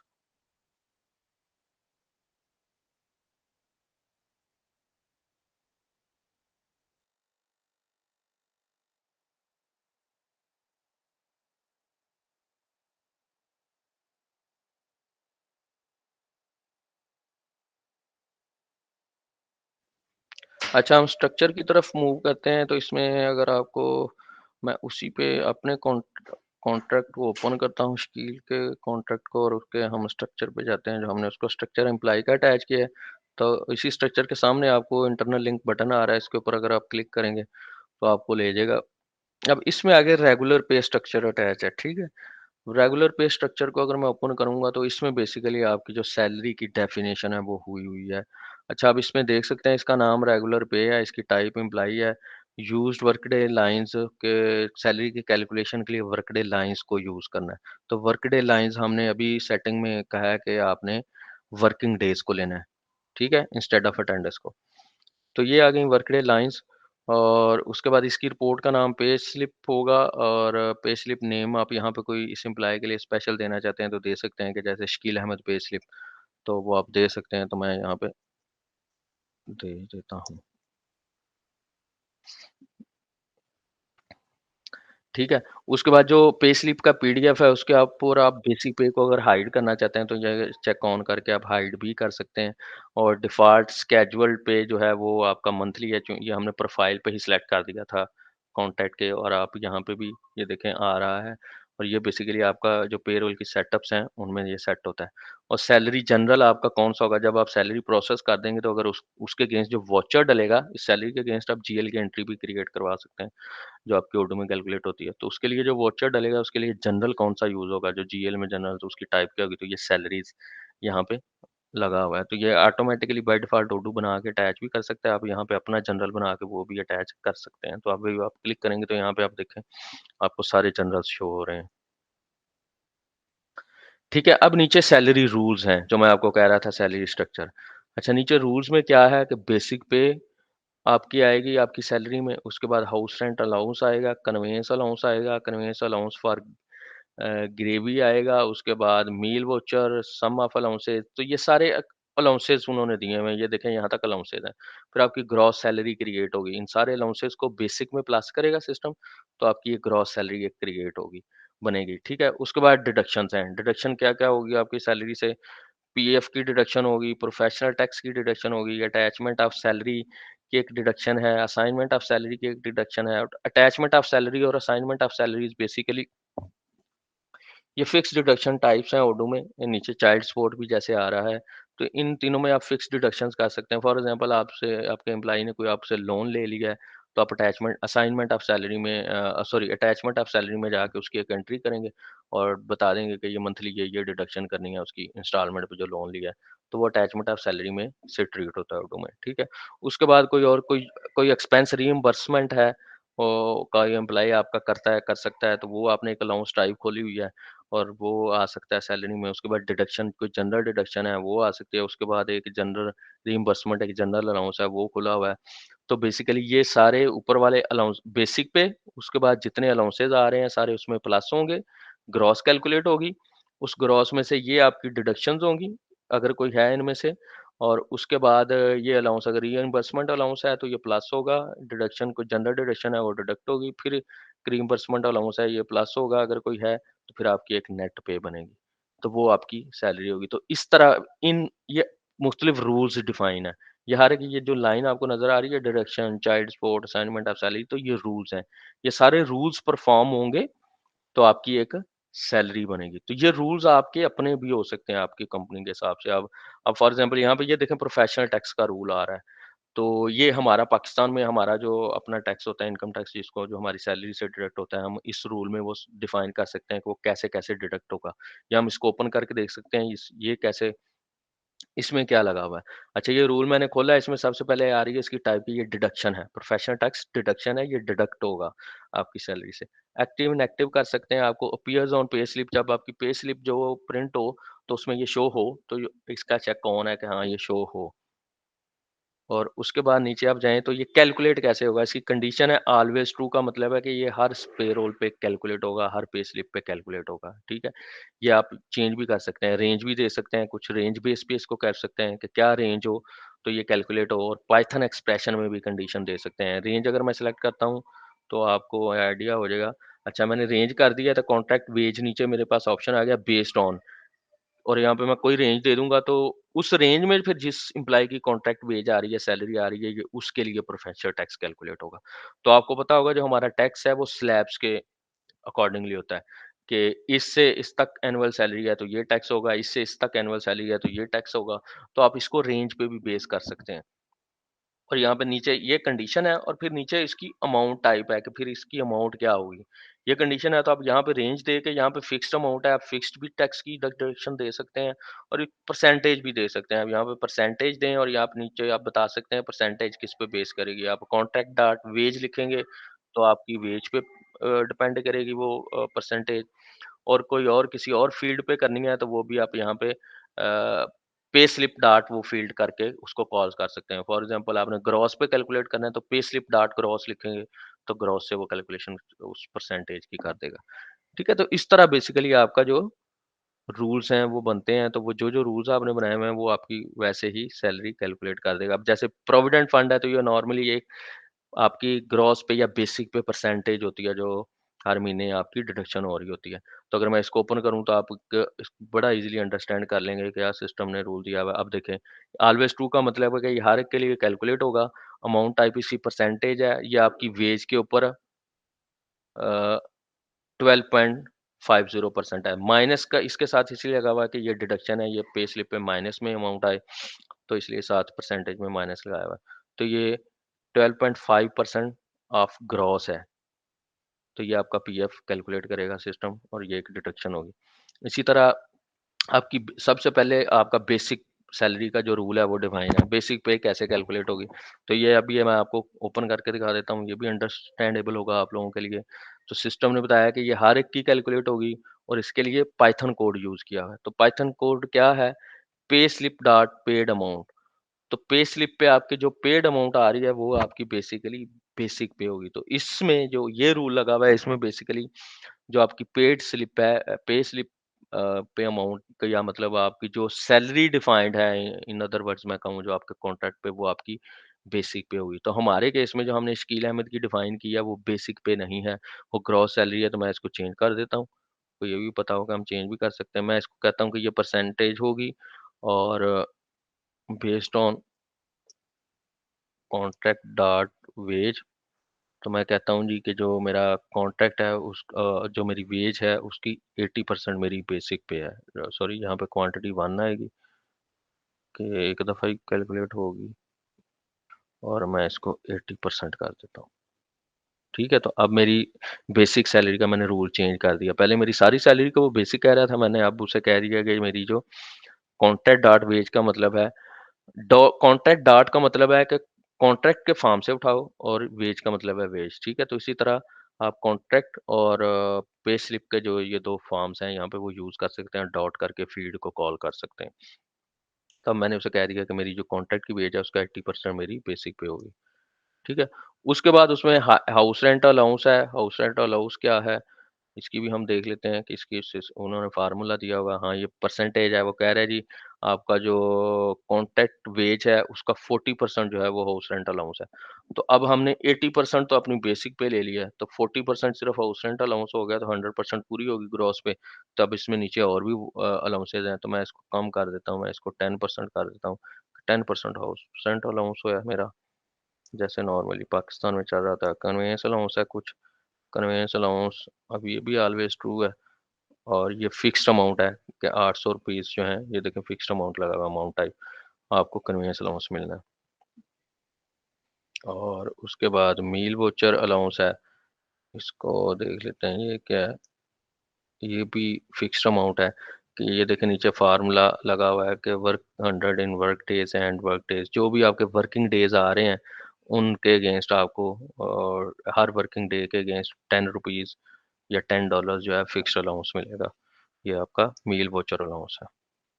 तो अब ये हमारे 2 ही अलाउंस हैं, बेसिक सैलरी और house rent allowance. Basic salary हमने 80% लिया और हाउस रेंट अलाउंस 10% था, इसको 20 कर देते हैं कि हमारी जो है वो परसेंटेज 100% हो जाए पूरी ग्रॉस के लिए। जी, रूल्स की समझ आई है? किसी का कोई क्वेश्चन हो? इसी तरह इसमें आप अपने रूल्स नए बना के ऐड कर सकते हैं और इनकी कैलकुलेशंस भी चेंज कर सकते हैं। कोई ऐसी चीज़ जैसे ईओबीआई इसमें मुझे नज़र नहीं आया, हमारे पाकिस्तान में ईओबीआई भी ज़्यादातर होता है।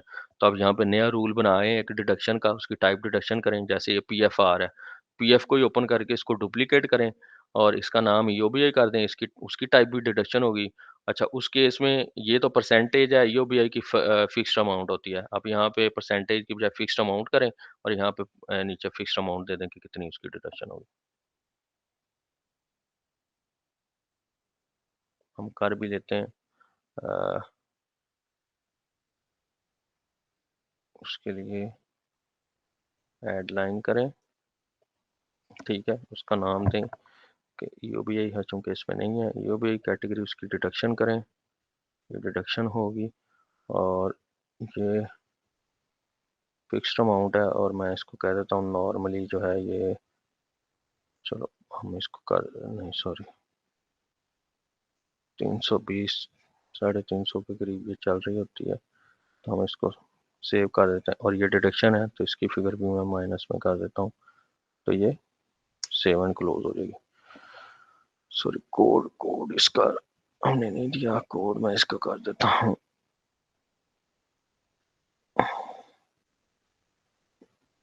डिडक्शन, ठीक है। जो तो अब हमने ईओबी भी उसमें ऐड कर दिया, आप देख सकते हैं इसमें ईओबी ऊपर चला गया होगा, ये आ गया ईओबी, ठीक है। तो ये भी एक डिडक्शन है। इस तरह कोई आपके और अलाउंसेस हैं तो वो इसमें नहीं आपको नज़र आ रहे जो आप देते हैं, तो फिक्स्ड अलाउंसेस हैं या वेरिएबल अलाउंसेस हैं, तो वो भी उनका फार्मूला आप डिफाइन करके यहाँ पे आप ऐड कर सकते हैं।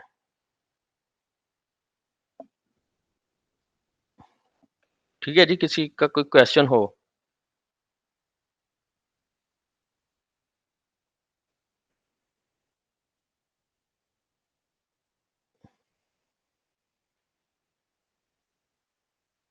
समझ आ रही है पेरोल की?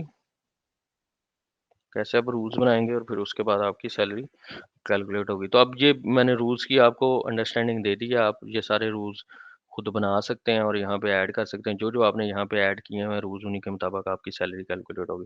तो अब मैं शकील एम्प्लॉयी जो है उसके ऊपर जाता हूँ, अब उसका कॉन्ट्रैक्ट का स्टेट रनिंग है। तो अब हम जाते हैं पे स्लिप पे, हम पे स्लिप कैलकुलेट करते हैं बेसिकली उसकी एम्प्लॉयी। तो हम बैच में भी कैलकुलेट कर सकते हैं, बैच में वो सारे एम्प्लॉइज़ की कैलकुलेट करेगा और हम इंडिविजुअली भी कर सकते हैं। टू पे क्लिक करेंगे तो जो पे स्लिप्स बनी हुई हैं, पे करने वाली हैं, वो आपको शो हो जाएँगी। तो मैं यहाँ से न्यू भी कर सकता हूँ, मैं न्यू पे क्लिक करता हूँ। हमने चूँकि शकील की करनी है, तो हम यहाँ से एम्प्लॉयी सेलेक्ट करते हैं, शकील अहमद। तो अब जैसे ही मैंने एम्प्लॉयी सेलेक्ट किया है, तो अब आप देख सकते हैं नीचे एक तो मुझे न नोटिफ़िकेशन आ रहा है, द वर्क कंट्रीज़ में not be generated for the period from to के एम्प्लॉयी की वर्क कंट्रीज़ नहीं जनरेटेड, तो हम वर्क कंट्रीज़ चेक कर लेते हैं। वर्क कंट्रीज़ का मतलब जिनकी बेस पे सैलरी कैलकुलेट होनी है, अभी मैंने आपको दिखाया वहाँ पे हमने वर्क कंट्री टाइप सेलेक्ट की थी जो कि वर्किंग डेज़ है। जी, किसी ने कोई हैंड रेज़ किया है? क्वेश्चन करें।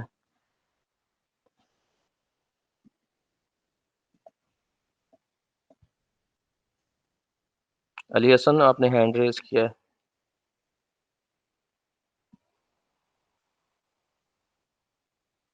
ओके, चलो गलती से हो गया होगा, ठीक है। उसके बाद जब हम न्यू पे स्लिप पे क्लिक करेंगे, तो हम pay slip calculate sorry work entry देखने लगे थे हम कि वर्क एंट्रीज़ उस एम्प्लॉयी की डिफाइन नहीं है। मैं वर्क एंट्रीज़ पे जाता हूँ और यहाँ पे जाके मैं सिलेक्ट करता हूँ वर्क एंट्रीज़, आप यहाँ से देख सकते हैं पूरे मंथ की शो हो रही होंगी। अभी हम दिसंबर में हैं, तो दिसंबर की अब मैंने शकील को जो है वो फ़िल्टर किया है, तो सिस्टम हमें दिखा रहा है उसकी वर्क एंट्रीज़। ये देखें 17 से एक हमने बेसिकली कॉन्ट्रैक्ट स्टार्ट किया उसका, तो ये आगे उसकी वर्क एंट्रीज़ आ रही हैं, तो ये जो ऑफ हैं, बीच में ऑफ डेज़ जो हैं वो ब्लैंक आ रहे हैं।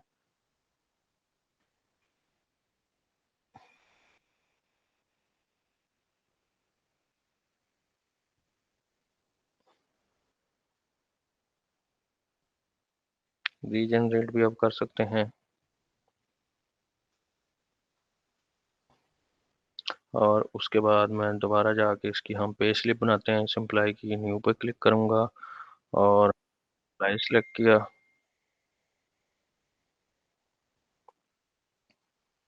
और ये मैं यहाँ से इसको दिसंबर ही करता हूँ, क्योंकि हम दिसंबर की पे स्लिप कैलकुलेट कर रहे हैं।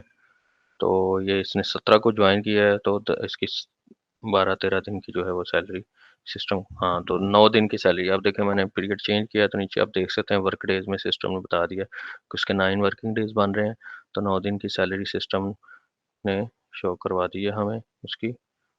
और अगर मैं चाहता हूँ,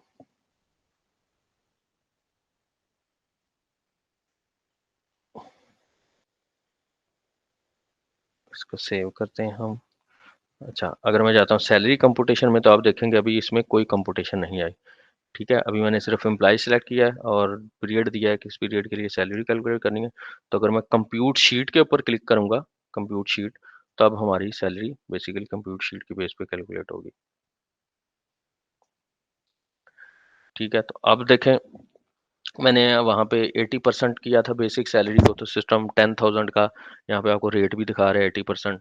उसने 8,000 आपको बेसिक पे शो करा दिया है। हमने उसके बाद ईयूबीआई की एक डिडक्शन खुद डाली थी और वो -$320 थी, वो 320 डिडक्शन भी आ गई। हाउस रेंट अलाउंस 20% था, वो भी आ गया आपका 10,000 का 20%।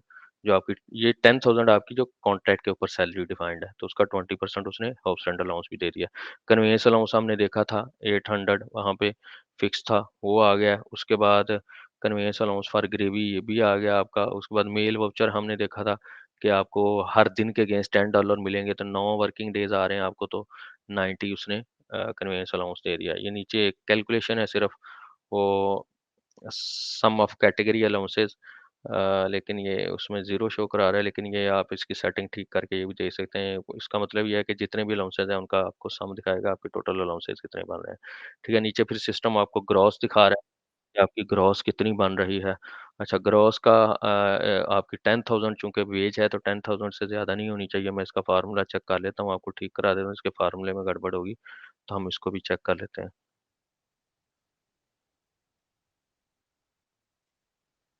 और अगर मैं इसकी फ़ॉर्मूला चेक कर ही लूँ, तो अब जैसे ये मेरे पास आ रहा है, तो मेरे पास यहाँ पे पेस्लिप में स्ट्रक्चर भी आ रहा होगा। मैं यहाँ से डायरेक्ट स्ट्रक्चर ये रेगुलर बेस पे जंप करता हूँ और अपनी ग्रॉस का फ़ॉर्मूला चेक करता हूँ।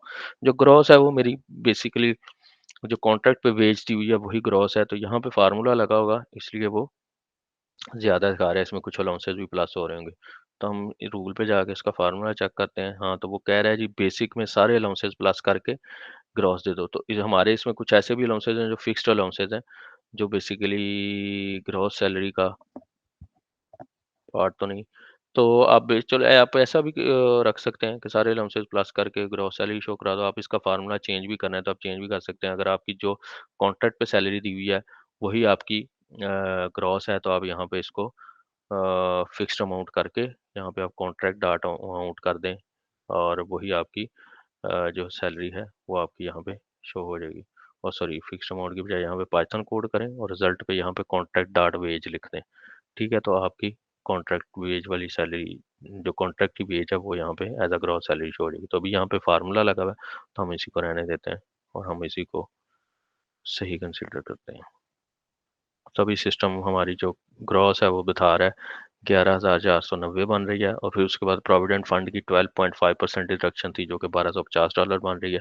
प्रोफेशनल टैक्स वहाँ पे एक डला हुआ है और $200 उसकी डिडक्शन है, और ये फिर उसके बाद हमारी सिस्टम एक नेट कैलकुलेट करके दिखा रहा है। तो उसके बाद जब मेरी ये मैंने कंप्यूट किया तो मेरी सैलरी कैलकुलेट होगी, और उसके बाद मैं इसकी पे स्लिप लेने के लिए, पे स्लिप बनाने के लिए मैं इसको क्रिएट ड्राफ्ट एंट्री करूँगा। तो बस सिस्टम मुझसे पूछेगा are you sure you want to proceed, और जब मैं क्रिएट डिफ़ॉल्ट एंट्री करूँगा तो उसके ऊपर सिस्टम एक जीएल एंट्री भी मूव कर देता है। अगर मैंने जीएल की सेटिंग्स की हुई है तो जनरल एंट्री भी इसके ऊपर डल जाती है इस सैलरी के अगेंस्ट। तो अब मैंने क्रिएट कर दिया है, तो उसके बाद मैं रजिस्टर पेमेंट कर सकता हूँ। अगर मैं रजिस्टर पेमेंट पे क्लिक करूँगा तो हम देख लेते हैं। तो बेसिकली अभी उसके पीछे जो नेट सैलरी है मैं कर भी लेता हूँ चेक, इसको सेटिंग कर ही लेते हैं हम। तो रजिस्टर पेमेंट आप करेंगे तो फिर आपको वो पेमेंट रजिस्टर करने का ऑप्शन भी दे देगा। तो नेट के ऊपर अभी जीएल की एंट्री नहीं हुई वर्किंग, तो हम अकाउंटिंग में जाके वो सेटअप कर लेते हैं। तो ये देखें डेबिट अकाउंट हमारा नेट का जो है वो सैलरी एक्सपेंस होगा, ठीक है, और क्रेडिट अकाउंट बेसिकली हमारा पेएबल का अकाउंट होगा, वेज सैलरी पेएबल का ये। तो ये बेसिकली सैलरी का वाउचर डलता है। तो अब मैं दोबारा जाता हूँ, हम इसको जो हमने सैलरी कैलकुलेट की है मैं उसको कैंसिल करता हूँ, एक दफ़ा फिर सेट टू ड्राफ्ट करता हूँ, फिर एक दफ़ा कंप्यूट करता हूँ और दोबारा क्रिएट ड्राफ्ट एंट्री करता हूँ कि अब जो मैंने वाउचर की सेंड की हैं जीएल अकाउंट की, तो वो सेटिंग्स जो है मेरी इसमें अप्लाई हो जाएँ। तो अब मेरा इसके अगेंस्ट एक जीएल की एंट्री भी डली होगी, अब मुझे रजिस्टर पेमेंट भी करने देगा। Credit account on the net salary rule is not reconcilable, okay. जो मैंने क्रेडिट अकाउंट दिया है सैलरी पेएबल का, वो रिकंसाइलेबल क्यों नहीं है? मैं इसको सेट कर दूँ, 1 मिनट ज़रा।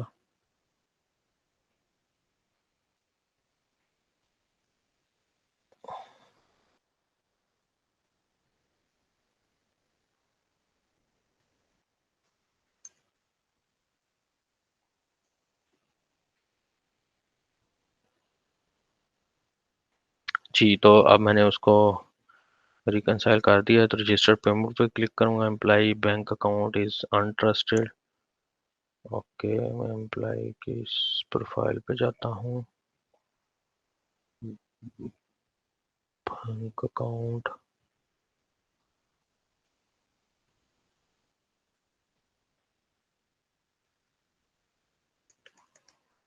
यहाँ पे बैंक अकाउंट एक डिफाइन कर देता हूँ एम्प्लॉई का, और बैंक इसमें हम देंगे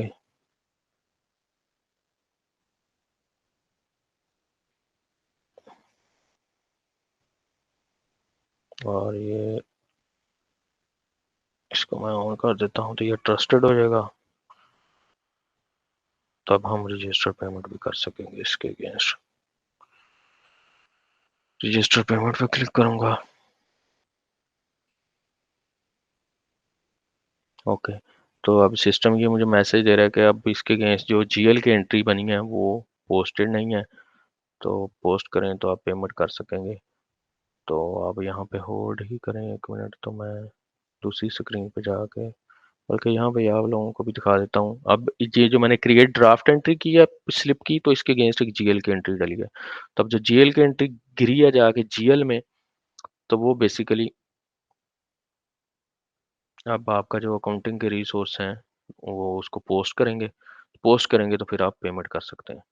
तब अगर मैं यहाँ पे जाता हूँ, तो मैं पोस्टेड का जो फ़िल्टर है हटा देता हूँ, तो हमें यहाँ पे वो एंट्री शो होनी चाहिए जीएल की जो हमने पेरोल प्रोसेस की है। तो यहाँ पे सर्च कर लेते हैं पेरोल।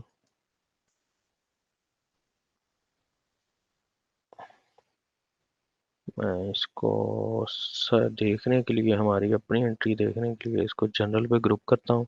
सैलरी का जनरल हमने डाला है, तो ये हमारा जनरल है जो आज हमने डाला है 9,720 का। तो ये ड्राफ्ट स्टेटस पे आ रहा है, तो मैं इसको पोस्ट कर देता हूँ। इसमें सैलरी एक्सपेंस जो हमने लगाया वो डेबिट हो रहा है, सैलरी पेबल जो है वो क्रेडिट हो रहा है।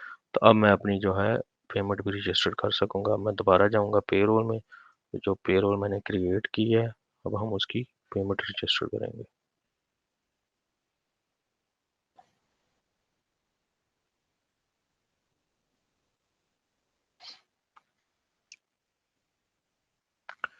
पे स्लिप्स टू पे, तो इसमें हमारी पे स्लिप भी आनी चाहिए।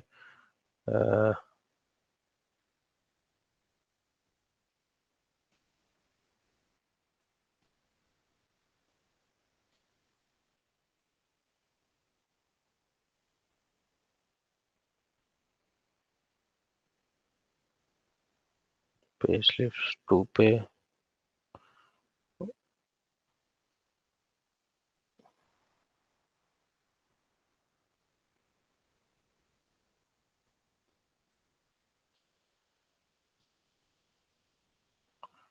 उसके बाद शकील की हम पे स्लिप जो है वो सर्च कर लेते हैं।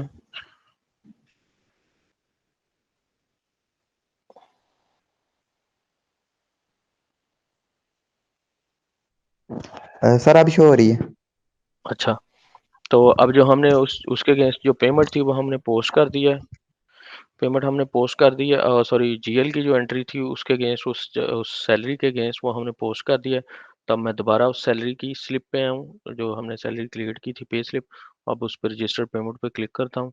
तब सिस्टम मुझे उस पर रजिस्टर पेमेंट पे ले गया है कि कितनी अमाउंट है और किस बैंक से आपने पे करनी है। अब सेलेक्ट करेंगे तो ये पेमेंट भी इसकी हो जाएगी और आपका बैंक का जनरल भी डाल जाएगा। बैंक पेमेंट वाउचर भी बेसिकली डाल जाएगा, तो इसका स्टेटस भी जो है पेड मार्क हो जाएगा। और इसके बाद अगर आपने इसकी पे स्लिप लेनी है, तो आप यहाँ से एक्शंस में जाएं, ठीक है, और नहीं सॉरी, प्रिंट पे जाएं और आपको पे स्लिप इसकी प्रिंट कर देगा। अब आपके पास, आप लोगों के पास पे स्लिप वाली स्क्रीन शो नहीं होगी, मैं आपको दोबारा दिखा देता हूँ ओपन करके पे स्लिप। तो मैंने डाउनलोड की है, हमारी पे स्लिप बन गई है। और तो ये एक पे स्लिप चीज जो हमने बनाई है, सैलरी प्रोसेस की है, तो उसकी एक पे स्लिप पे आ गई। तो इसका जो टेम्पलेट है वो बेसिकली आपने जो अपनी कंपनी के लिए जो आपका जो डॉक्यूमेंट्स है उसका जो टेम्पलेट डिफाइन किया होता है उसी में वो पे स्लिप को फिल करके आपको शो कराता है। तो ये ऊपर जो आपको शो हो रहा है ये बेसिकली आपका कंपनी के डॉक्यूमेंट्स का टेम्पलेट है जो सेटिंग में जाके सेटअप होता है। हमने वेरी बिगिनिंग पे जब सेशन स्टार्ट किए हैं ये ट्रेनिंग के तो वहाँ पे बताया था कैसे आप टेम्पलेट डॉक्यूमेंट के सेट करते हैं प्रिंटिंग के लिए। तो उस टेम्पलेट को यूज़ करते हुए उसमें बेसिकली आपके पे स्लिप की डिटेल फिल करके सिस्टम आपको पे स्लिप दे देता है। तो ये एक एम्प्लॉय की पे स्लिप है और ये आप शेयर भी कर सकते हैं एम्प्लॉई से, ईमेल कर सकते हैं। और दूसरा ये ऑप्शन होता है कि अगर आपने ओडू डॉक्यूमेंट्स की जो ऐप है, मॉड्यूल है, वो आपके पास इंस्टॉल है, उसको आप यूज़ कर रहे हैं, तो डॉक्यूमेंट्स में भी ये पे स्लिप्स जो हैं आपकी साथ-साथ जा रही होती हैं, वहाँ पे एक वर्क स्पेस बन जाती है पे स्लिप्स की। तो आप डॉक्यूमेंट्स में जाके इकट्ठी पे स्लिप्स भी आप किसी फ़ोल्डर में रख के भी शेयर कर सकते हैं या वहाँ पे से आप इकट्ठी भी एक्सेस कर सकते हैं और वहाँ से एक-एक का लिंक जो है वो एम्प्लॉयी के साथ भी शेयर कर सकते हैं। तो मैं वो भी आप लोगों को दिखा देता हूँ अगर इसमें डॉक्यूमेंट्स का जो वर्क स्पेस यूज़ हो रही हुई ना भी हो रही हो तो वो कोई उसके लिए कोई बिग डील नहीं है, छोटी सी सेटिंग है, आप सेटिंग करके एक वहाँ पे शो करा सकते हैं पेज। तो अगर मैं एचआर को एक्सपैंड करता हूँ, ये देखें यहाँ पे पेरोल का ऑटोमेटिकली फोल्डर बन गया। तो इसमें अगर मैं जाता हूँ,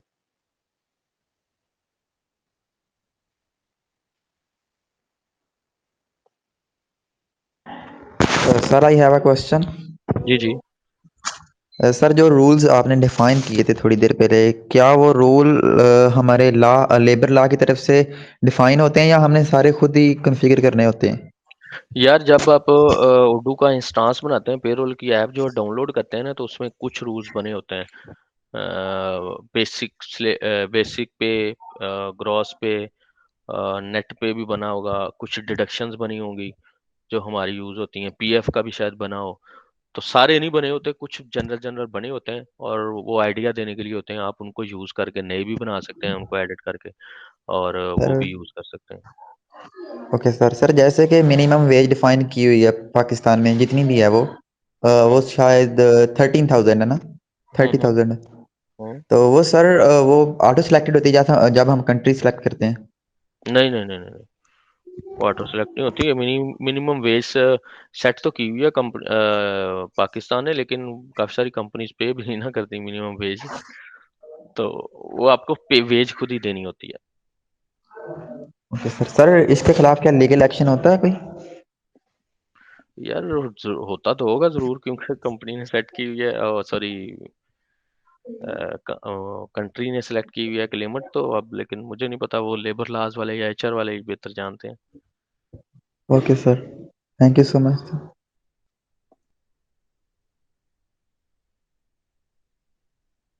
तो अब ये देखें मैं डॉक्यूमेंट्स की ऐप में आया हूँ, तो यहाँ पे ह्यूमन रिसोर्स का मैंने चेक ऑन किया है, तो यहाँ पे उसने ऑटोमेटिकली मुझे नीचे वर्क स्पेसेस दे दिए हैं कि ये आप वर्क स्पेसेस यूज़ कर सकते हैं पे स्लिप के लिए।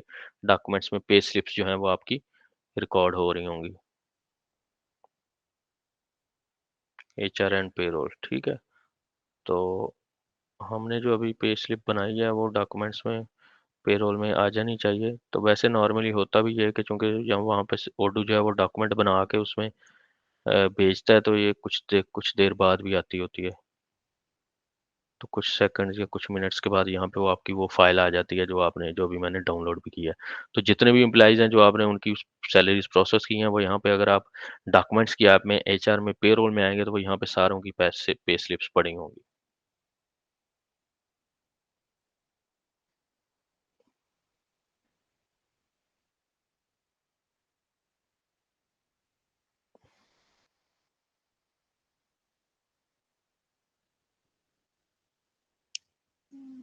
जी, तो हमने रिक्रूटमेंट से स्टार्ट किया, फिर हमने एम्प्लॉयी रजिस्टर किया, फिर हमने उसका कॉन्ट्रैक्ट डिफाइन किया, फिर हमने उसकी सैलरी प्रोसेस की, फिर हमने उसकी इवन उसका जनरल की सेटिंग भी कर दी, जनरल को पोस्ट भी कर दिया उसके, फिर हमने उसकी पेमेंट भी कर दी और फिर हमने उसकी पे स्लिप भी डाउनलोड कर ली।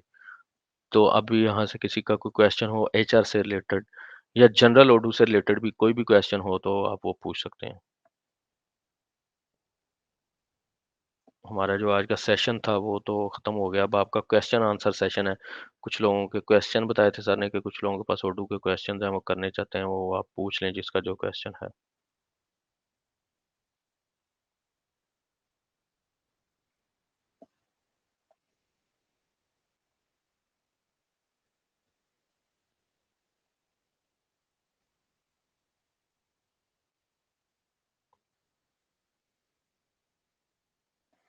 किसी का कोई क्वेश्चन नहीं है, सारों को या तो समझ लग गई है बहुत ज़्यादा या तो बिल्कुल नहीं समझ लग रही। नहीं सर, जो थे वो साथ-साथ पूछ लिए हैं सर, और जो बाकी थे वो सेशन के शुरू में पूछ लिए थे। ओके। वैसे कुछ लोगों के थे क्वेश्चन एनालिटिक अकाउंट से रिलेटेड, उन्होंने मेरे ख्याल में ज्वाइन ही नहीं किया आज। जी सर, वो आए नहीं है आज। उन्होंने पहले सर ग्रुप में अपोलोजाइज़ किया था कि आज हम सेशन नहीं ले सकते। ओके।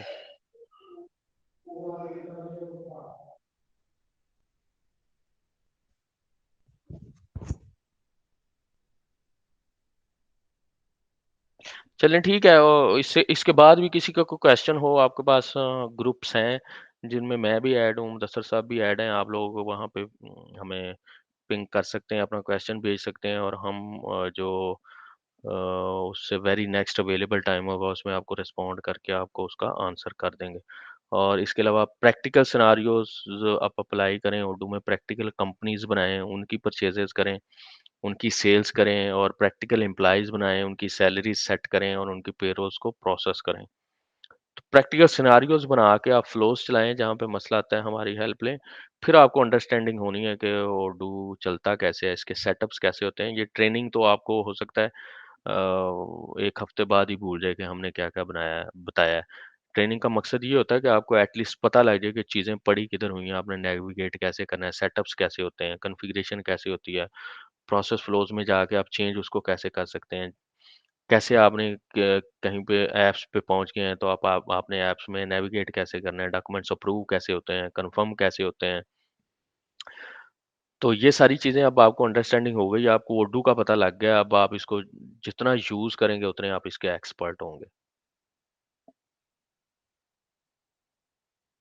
तो हम फिर सेशन को एंड करते हैं। जज़ाकल्लाह आप लोगों का, आप लोगों ने टाइम निकाला है। ट्रेनिंग वीडियो जो है सारा आपसे शेयर कर देंगे।